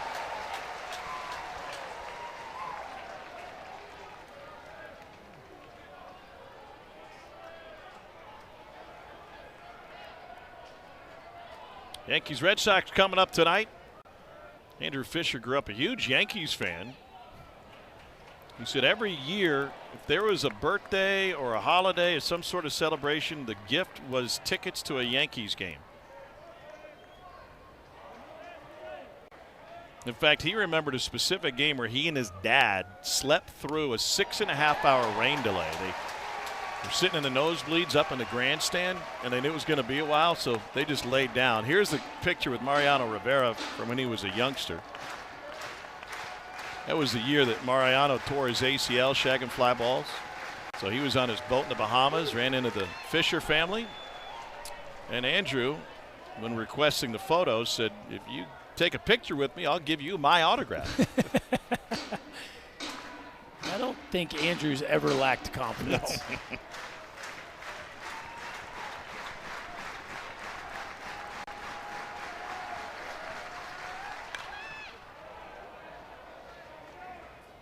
You know you're a big fan. I asked him to name his favorite Yankee, and he went through like 8 names.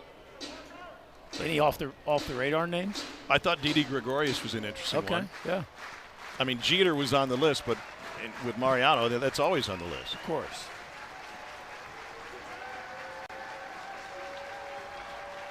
Here's the payoff. Fisher also doesn't strike me as the kind of guy to give away an at bat.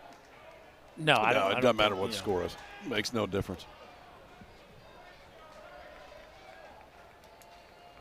And if this is his last one in a Tennessee uniform, he has had one heck of a season. One behind the national lead in home runs. Fouls another one off. Led the conference in OPS. I mean, it has been a All-American type season from Andrew Fisher.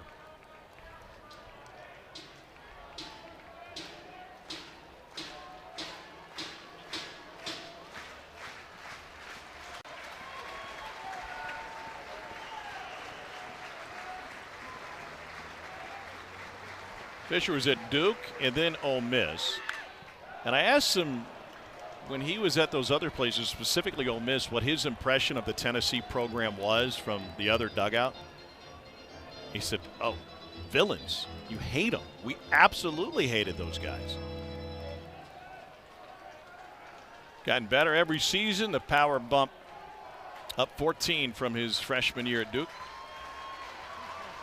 Third in the country in long balls. And he gets a knock. First hit of the game.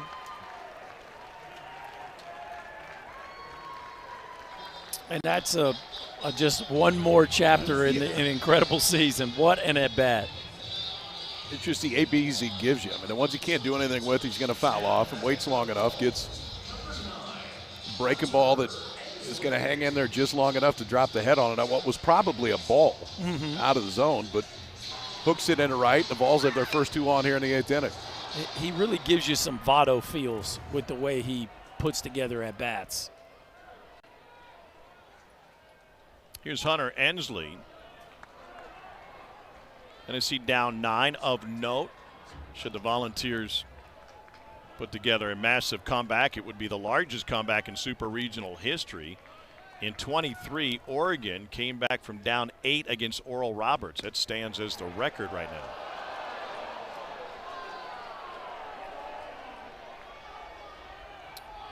And did not end up winning that series. 8 in a super game. That's nuts.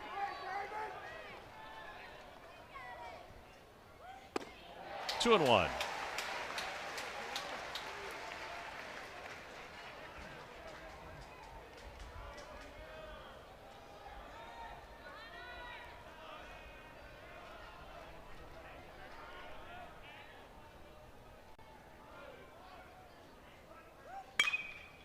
Just foul.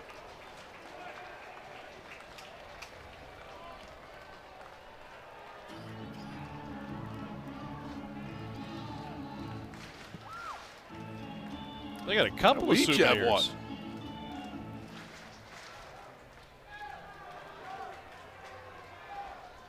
There must be foul ball corner down there.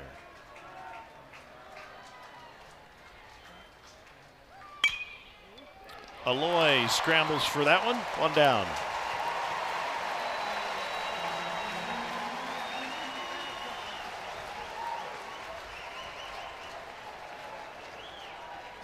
It was interesting in hearing Dave Van Horn talk about Viva Aloy, and when he got here, played his first year at Sacramento State. He waited a week or two in fall ball, walked up to him during practice and said, are you going to let me coach you? And it was more defensive than anything else because Dave is a great defensive coach, and Viva Aloy said, yes, I'm ready. And he's turned him into one of the best shortstops in the entire country. I mean, the book when he got here wasn't going to hit. Yeah. It wasn't necessarily the defensive piece that people talked about, but he started every game this year. He's made just 6 errors and has been incredibly consistent. Dalton Bargo 0 for 2.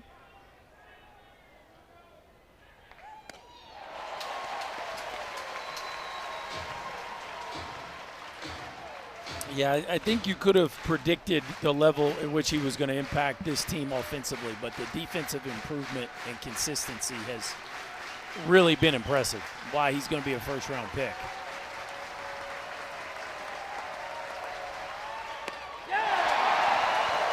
Down goes Bargo, and 2 down.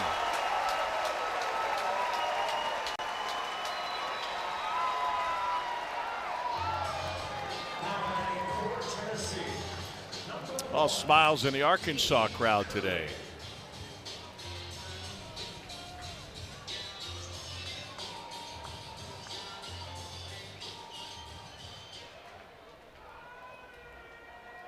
Here's Dean Curley.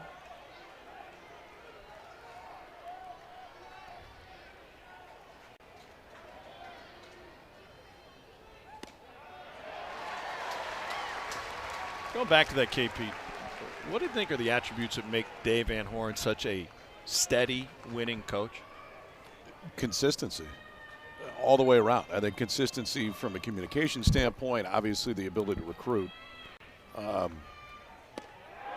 This is going back, but he took Nebraska to the College World Series, and that was not even a consideration of that program. And then had a chance to come home and was taking this program to heights that they haven't seen before. But for me, consistency is the biggest thing. You always know what you're going to get. Misses low.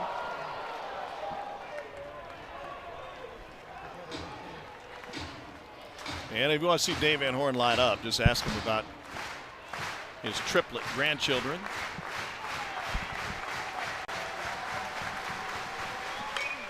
Fought off into right field.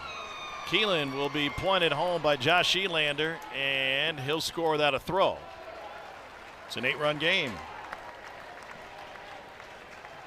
Tennessee cashes on after getting the 2 guys on to start the inning. Dean Curley, if that's his last AB in the Tennessee uniform, that's a heck of a way to go out. A kid that has had an up and down year, but been very good with the bat and he will be remembered as the starting shortstop on a Tennessee team that won their program's first ever national championship.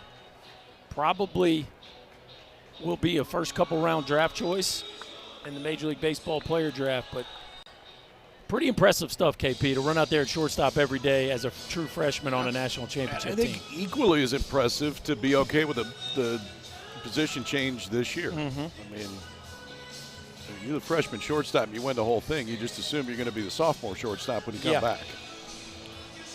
Shortstop in Pro Bowl? I think he'll be probably somewhere on the left side of the infield. You know, he's got such a big physical frame. It seems like he would project more at third base, but was solid last year on a team that, you know, didn't know who was going to play shortstop to start the season because of some injuries.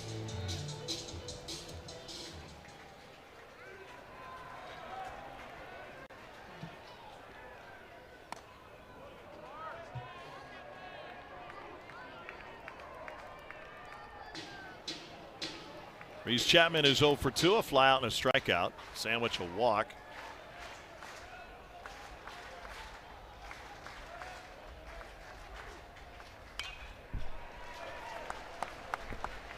So Ray Tanner's boys can pop the champagne should Tennessee not pull off what would be an 8-run comeback, the most recent team to repeat back in 2010 and 2011. Why is it so hard to repeat? Oh, I think it's mostly because to win the whole thing, you almost always have older players that are the ones that end up being the difference makers for why you're able to get across the finish line, and those guys go to Pro Bowl. Like, you just rarely can you replace the amount of impact veterans year after year. And really, on the recent trend, it's just impressive to get back to a super the next year. 1-2. Stays alive. You got to have some racing luck too.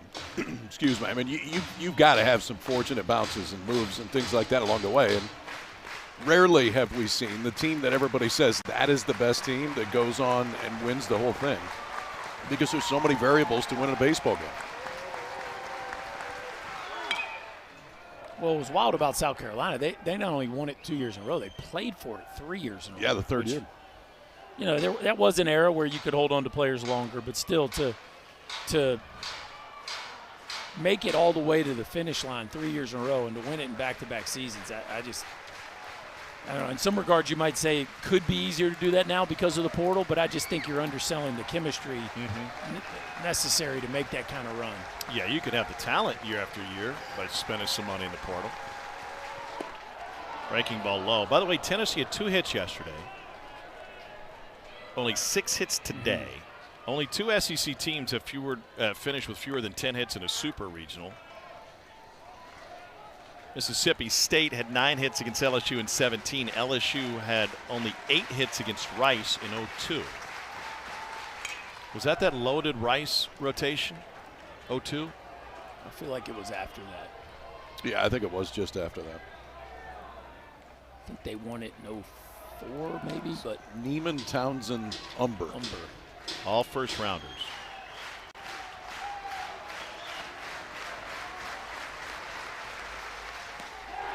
Strike 3 looking. Volunteers scratch one across, but they leave 2 on, and the Arkansas fans can feel it. They are 3 outs away from returning to Omaha.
The NCAA Baseball Super Regionals are presented by Capital One.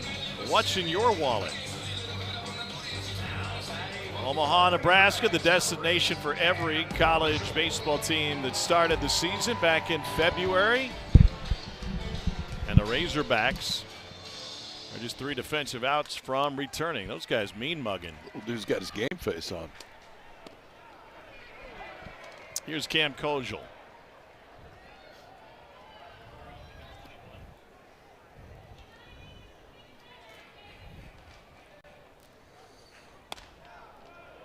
Nothing in 2 now to Kojal.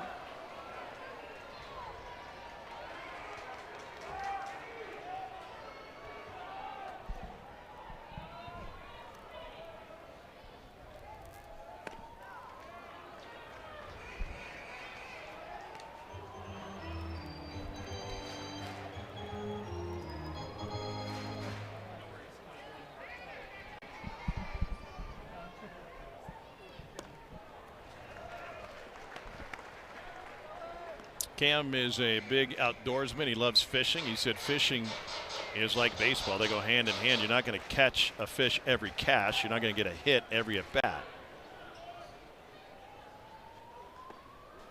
Full count. But he's landed a couple today. 2 singles and a pair of walks. Pretty good day at the yard right there.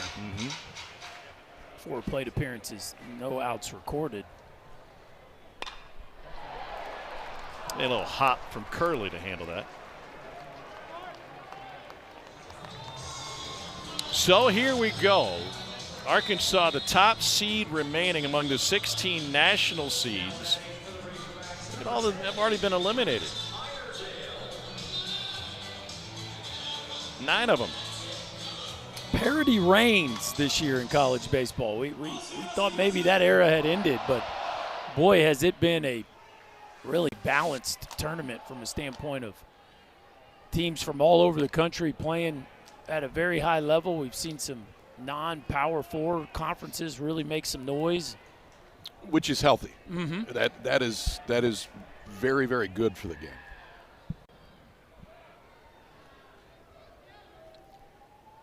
It also shows you how many good players are out there.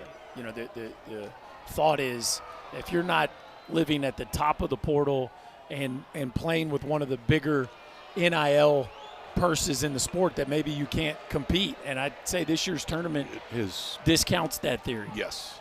Well, that very loudly. Yeah, and that could be one thing that could depress the market, so to speak. The other thing is the judgment from the judge out west. Yeah. House settlement finally approved. Was just finalized earlier Friday. Yeah, the biggest thing is scholarships and roster limits, to where roster limits right now are 40. Next year, if everything holds, it would go to 34.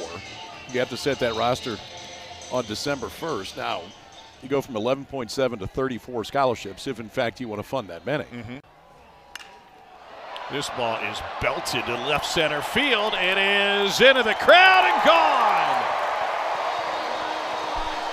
First hit of the game for Brent Iredale is a tater. Got 14 of those this year now.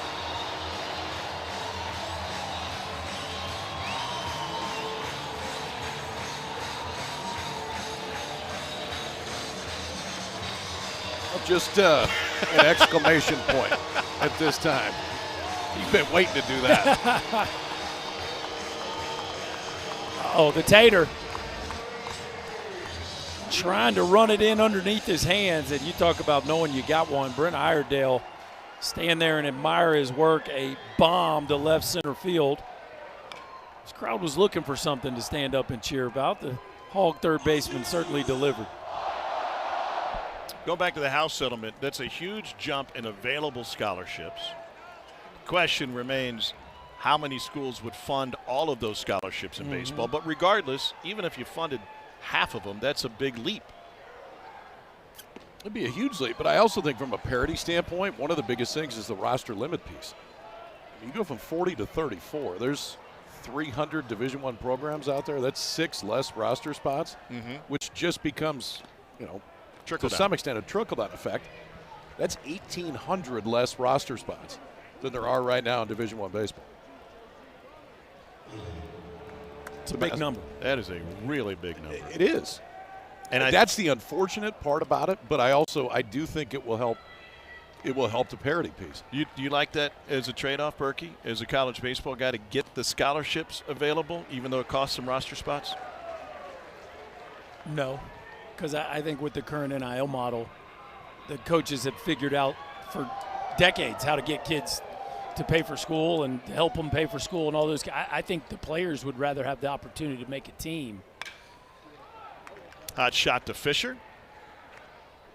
And 2 down. And I know the coaches would rather the roster limits. Now, you feel a little hypocritical saying that because for years we complained about not enough scholarship money, but at the expense of less roster spots is an unfortunate thing. Well, it's really going to put a stress on your health, especially from a pitching staff after December. Arkansas 7-2 under Dave Van Horn in Super Regionals, and Tennessee going right back to the bullpen again with 2 outs in the 9th. We'll take a break, return to Fayetteville in a moment.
Tanner Franklin enters the game for Tennessee, 6'5" right-hander out of Jeff City, Tennessee, just east of Knoxville. 27th appearance, 1-2 with a sub-5 ERA. And he knows how to make an entrance, doesn't he? Yeah, it's crow hop 102 to the backstop right when he comes in. The only difference this time is he did it twice. Surprised a couple folks. That'll get a few of them jumping back there.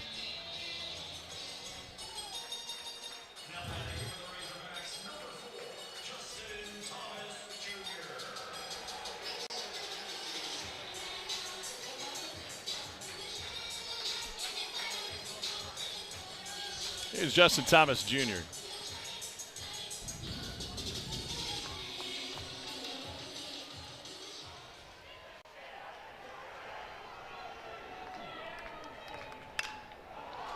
Fly ball deep right field. Chapman settles underneath. And the last chance for Tennessee. Volunteers need 9 to tie, 10 for the walk-off, and try and keep their season alive.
to Omaha, Nebraska, home of the College World Series. 'Cause here I come. I wear it all on my sleeve, so everything you see shows you where I'm from. Bolts back and makes the catch! Somehow hung on. Back-to-back jacks. More, can you believe it? Men's College World Series starts Friday. Here's a look at half the bracket. Murray State and Duke will play for a berth tomorrow. UCLA has got a touchdown lead on UTSA and looking to secure a return to Omaha. On the other side, Louisville, Arizona, and Coastal Carolina are in. Oregon State and Florida State meeting tonight on ESPN2 to decide that one. That's been a great series so far. Yes, each of the first two games has been outstanding in Corvallis. Christian Fouch is the new pitcher for Arkansas here in the bottom of the ninth. 1-0 with a 3.48. More strikeouts in innings pitched. May see 100 right here, Tom, to finish this one out. Fouch is running up to that number this year. Face a new batter. It'll be the first plate appearance for Blake Grimmer this weekend.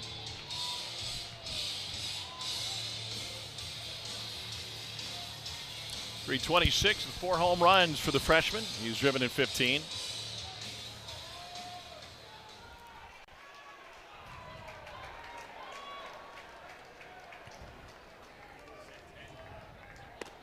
Made one start in the regional, went 0 for 2 with a couple of Ks. A talented young left-handed hitter, really made a name for himself in the midweek games throughout the course of the season. Got some opportunities in SEC play down the stretch. It'll take a miracle comeback for Tennessee to extend the season. There's 99. That'll work. Welcome to the ball game.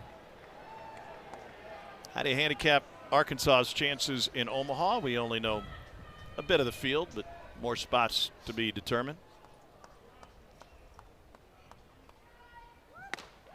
Well, I think you love their matchup just about anybody, right, KP? I mean, look at what they have, the talent that they can throw at you offensively and from a pitching staff, and then, of course, the bullpen today has really shown its star power. They're as complete as anybody. You add those things to a defense that's top 3 in the country from field and percentage standpoint. A catcher that routinely steals strikes like that, which makes that staff better. And yeah, man, they're incredibly dangerous. And you said it, Tom. We haven't seen the bracket yet, but I think the matchups that Arkansas is capable of throwing at different opportunities with the bracket, whatever it presents itself, I think makes you feel pretty good about their chances. I mean, we know who they're going to play game one, or at least one of the two that they're going to play game one. It's LSU or West Virginia.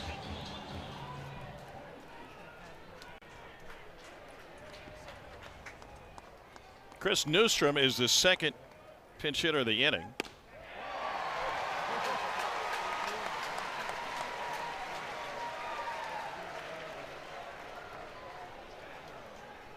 Freshman from Phoenix.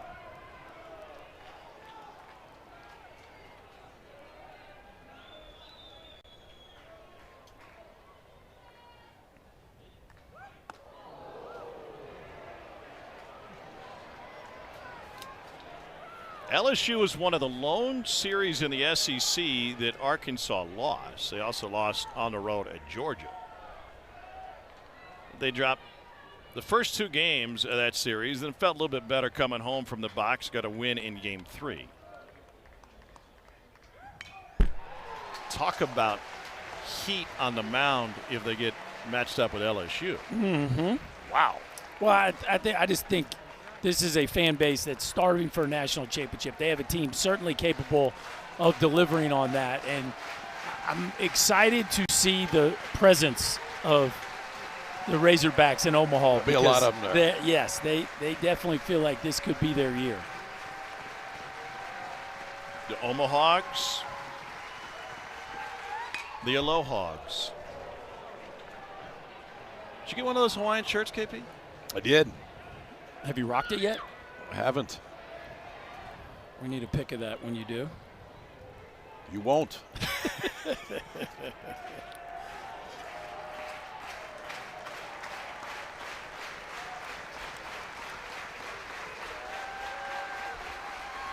This is a great state for baseball, and it is a passionate fan base. One of the reasons they're close to the attendance leaders each and every season.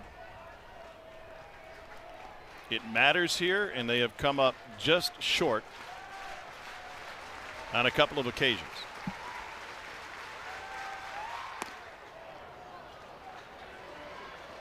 And should Arkansas win it all, it will be as cathartic a championship as you've seen in years.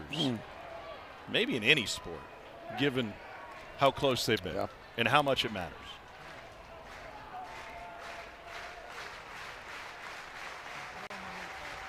Here's the 3-2 to Newstrom. And it's sent into left center field, 99-mile-an-hour fastball, and Newstrom motoring his way to second.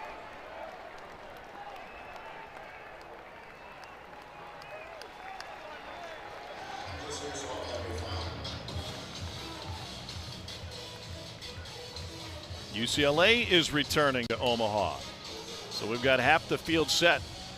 Congratulations, John Savage. That was a program that has had some dark times over the last few years. I mean, just last year, it missed the tournament. Yeah. And different going into the Big Ten.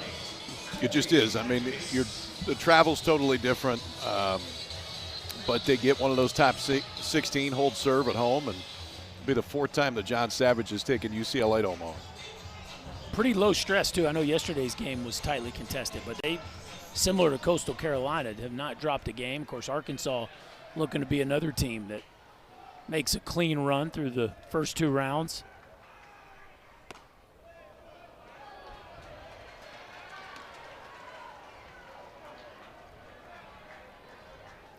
Want to know to Colby Backus.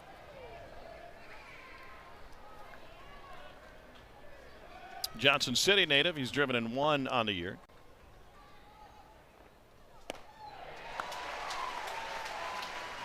This will be the first time Arkansas in the postseason has swept through the regionals and the Super. And they will have done it without much more by holding this potent Tennessee offense as of now to 5 runs on 9 hits over 2 games. Dave Van Horn will move to 8-2 in Supers. 10 times it made the Super since he's been there. That's incredible, really. That's saying something. Mm-hmm.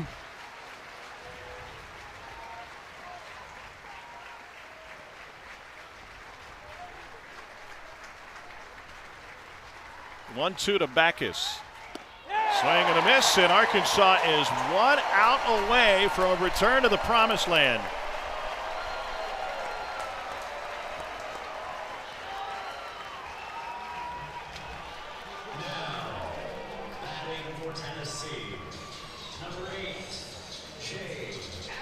Jay Abernathy will be the 4th consecutive pinch hitter for Tennessee here in the 9th.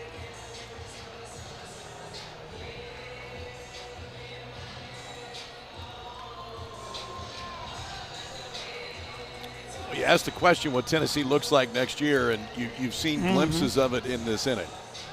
Abernathy, another freshman that'll get an at bat here, who's had a fair amount of playing time.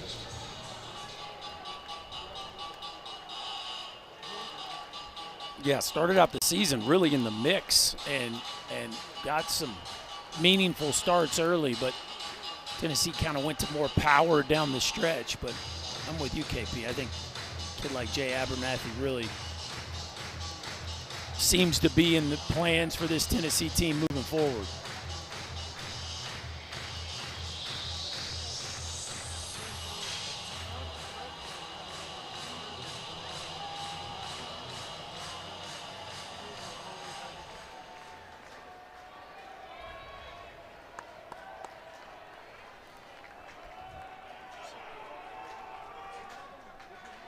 Christian Fouch on the mound for Arkansas with 1 on and 2 down.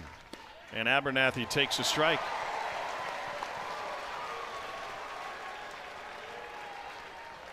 Freshman from Atlanta out of North Cobb High School. Graduated with honors after an All-America playing career.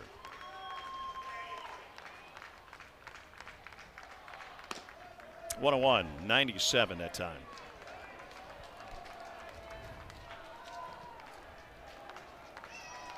Newstrom is the Tennessee runner at second.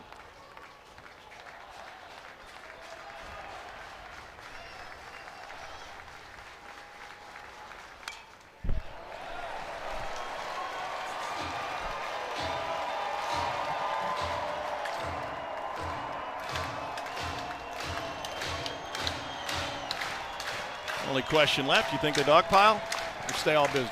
I think you got a dog pile.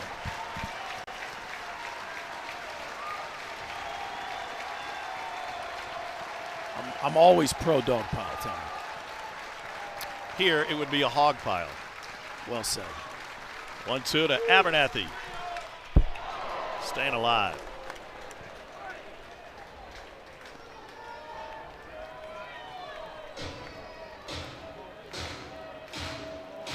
That's about as big a grin as you're going to see from Dave Van Horn.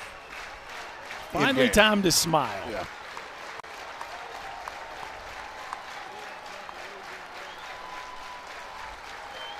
One strike away. Left side for Iredale and into the seats. Arkansas's first trip to the College World Series was 1979. This will be their 12th. Made it to the finals twice, came up short both times.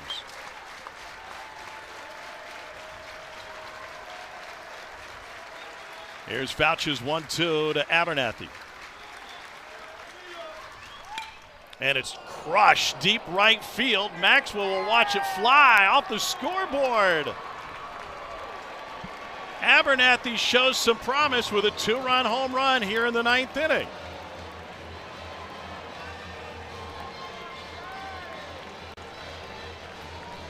Well, that's a first one he'll never forget. How about the freshman coming off the bench and extending the game? First home run of his Tennessee career. Hanging split, KP? Yep. I think something it was a slider. soft. Yeah, it was a slider that just kind of came back in towards the barrel. But, yeah, no home runs on the season in a career. Tell that swing, and no doubt at the right that keeps this one going.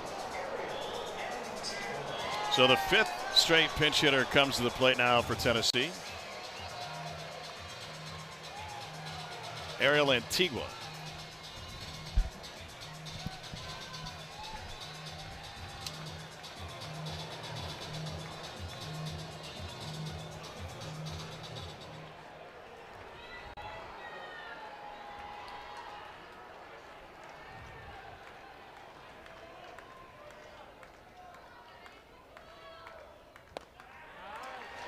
And he takes 97 at the knees for a strike.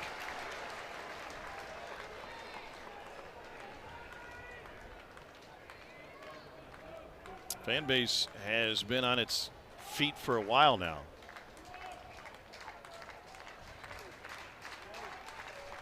Antigua hitting for Andrew Fisher. His run will come to an end with a 1-for-3 night with a walk. And he will have ended the season having reached base safely in every single Tennessee game.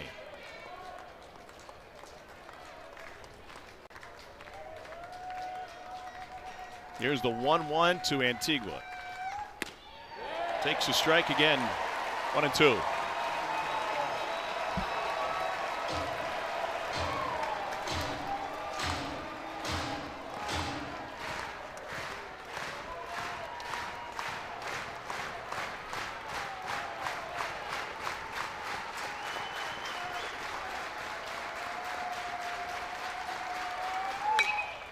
Popped out of play.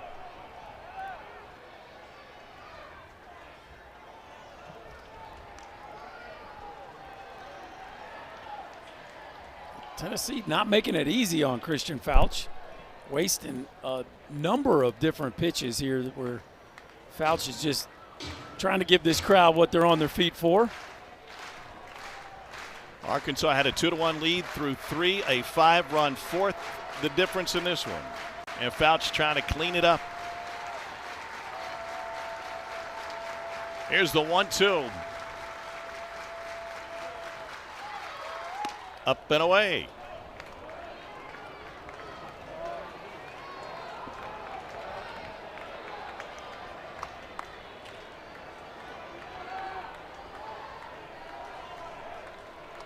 $11 runs on 10 hits for Dave Van Horn's team.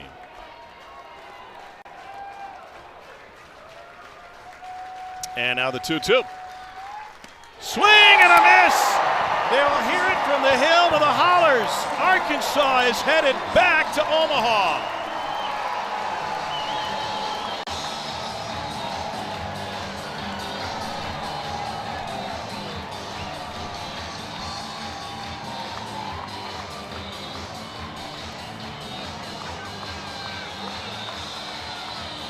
All business, no hog pile.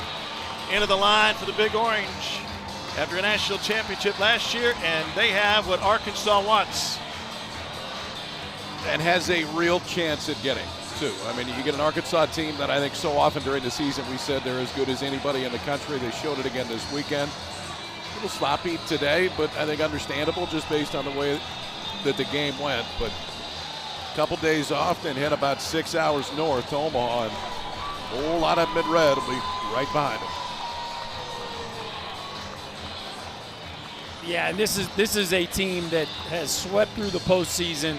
They've shown you the ability to shut people down with their pitching staff. They've shown you the ability to hit the ball out of the ballpark, and certainly a team that's going to be a force to be reckoned with at the College World Series. Trip number 12. They've already got it on the outfield wall, and Arkansas chasing that ring. Fellas, that was a lot of fun. Have fun.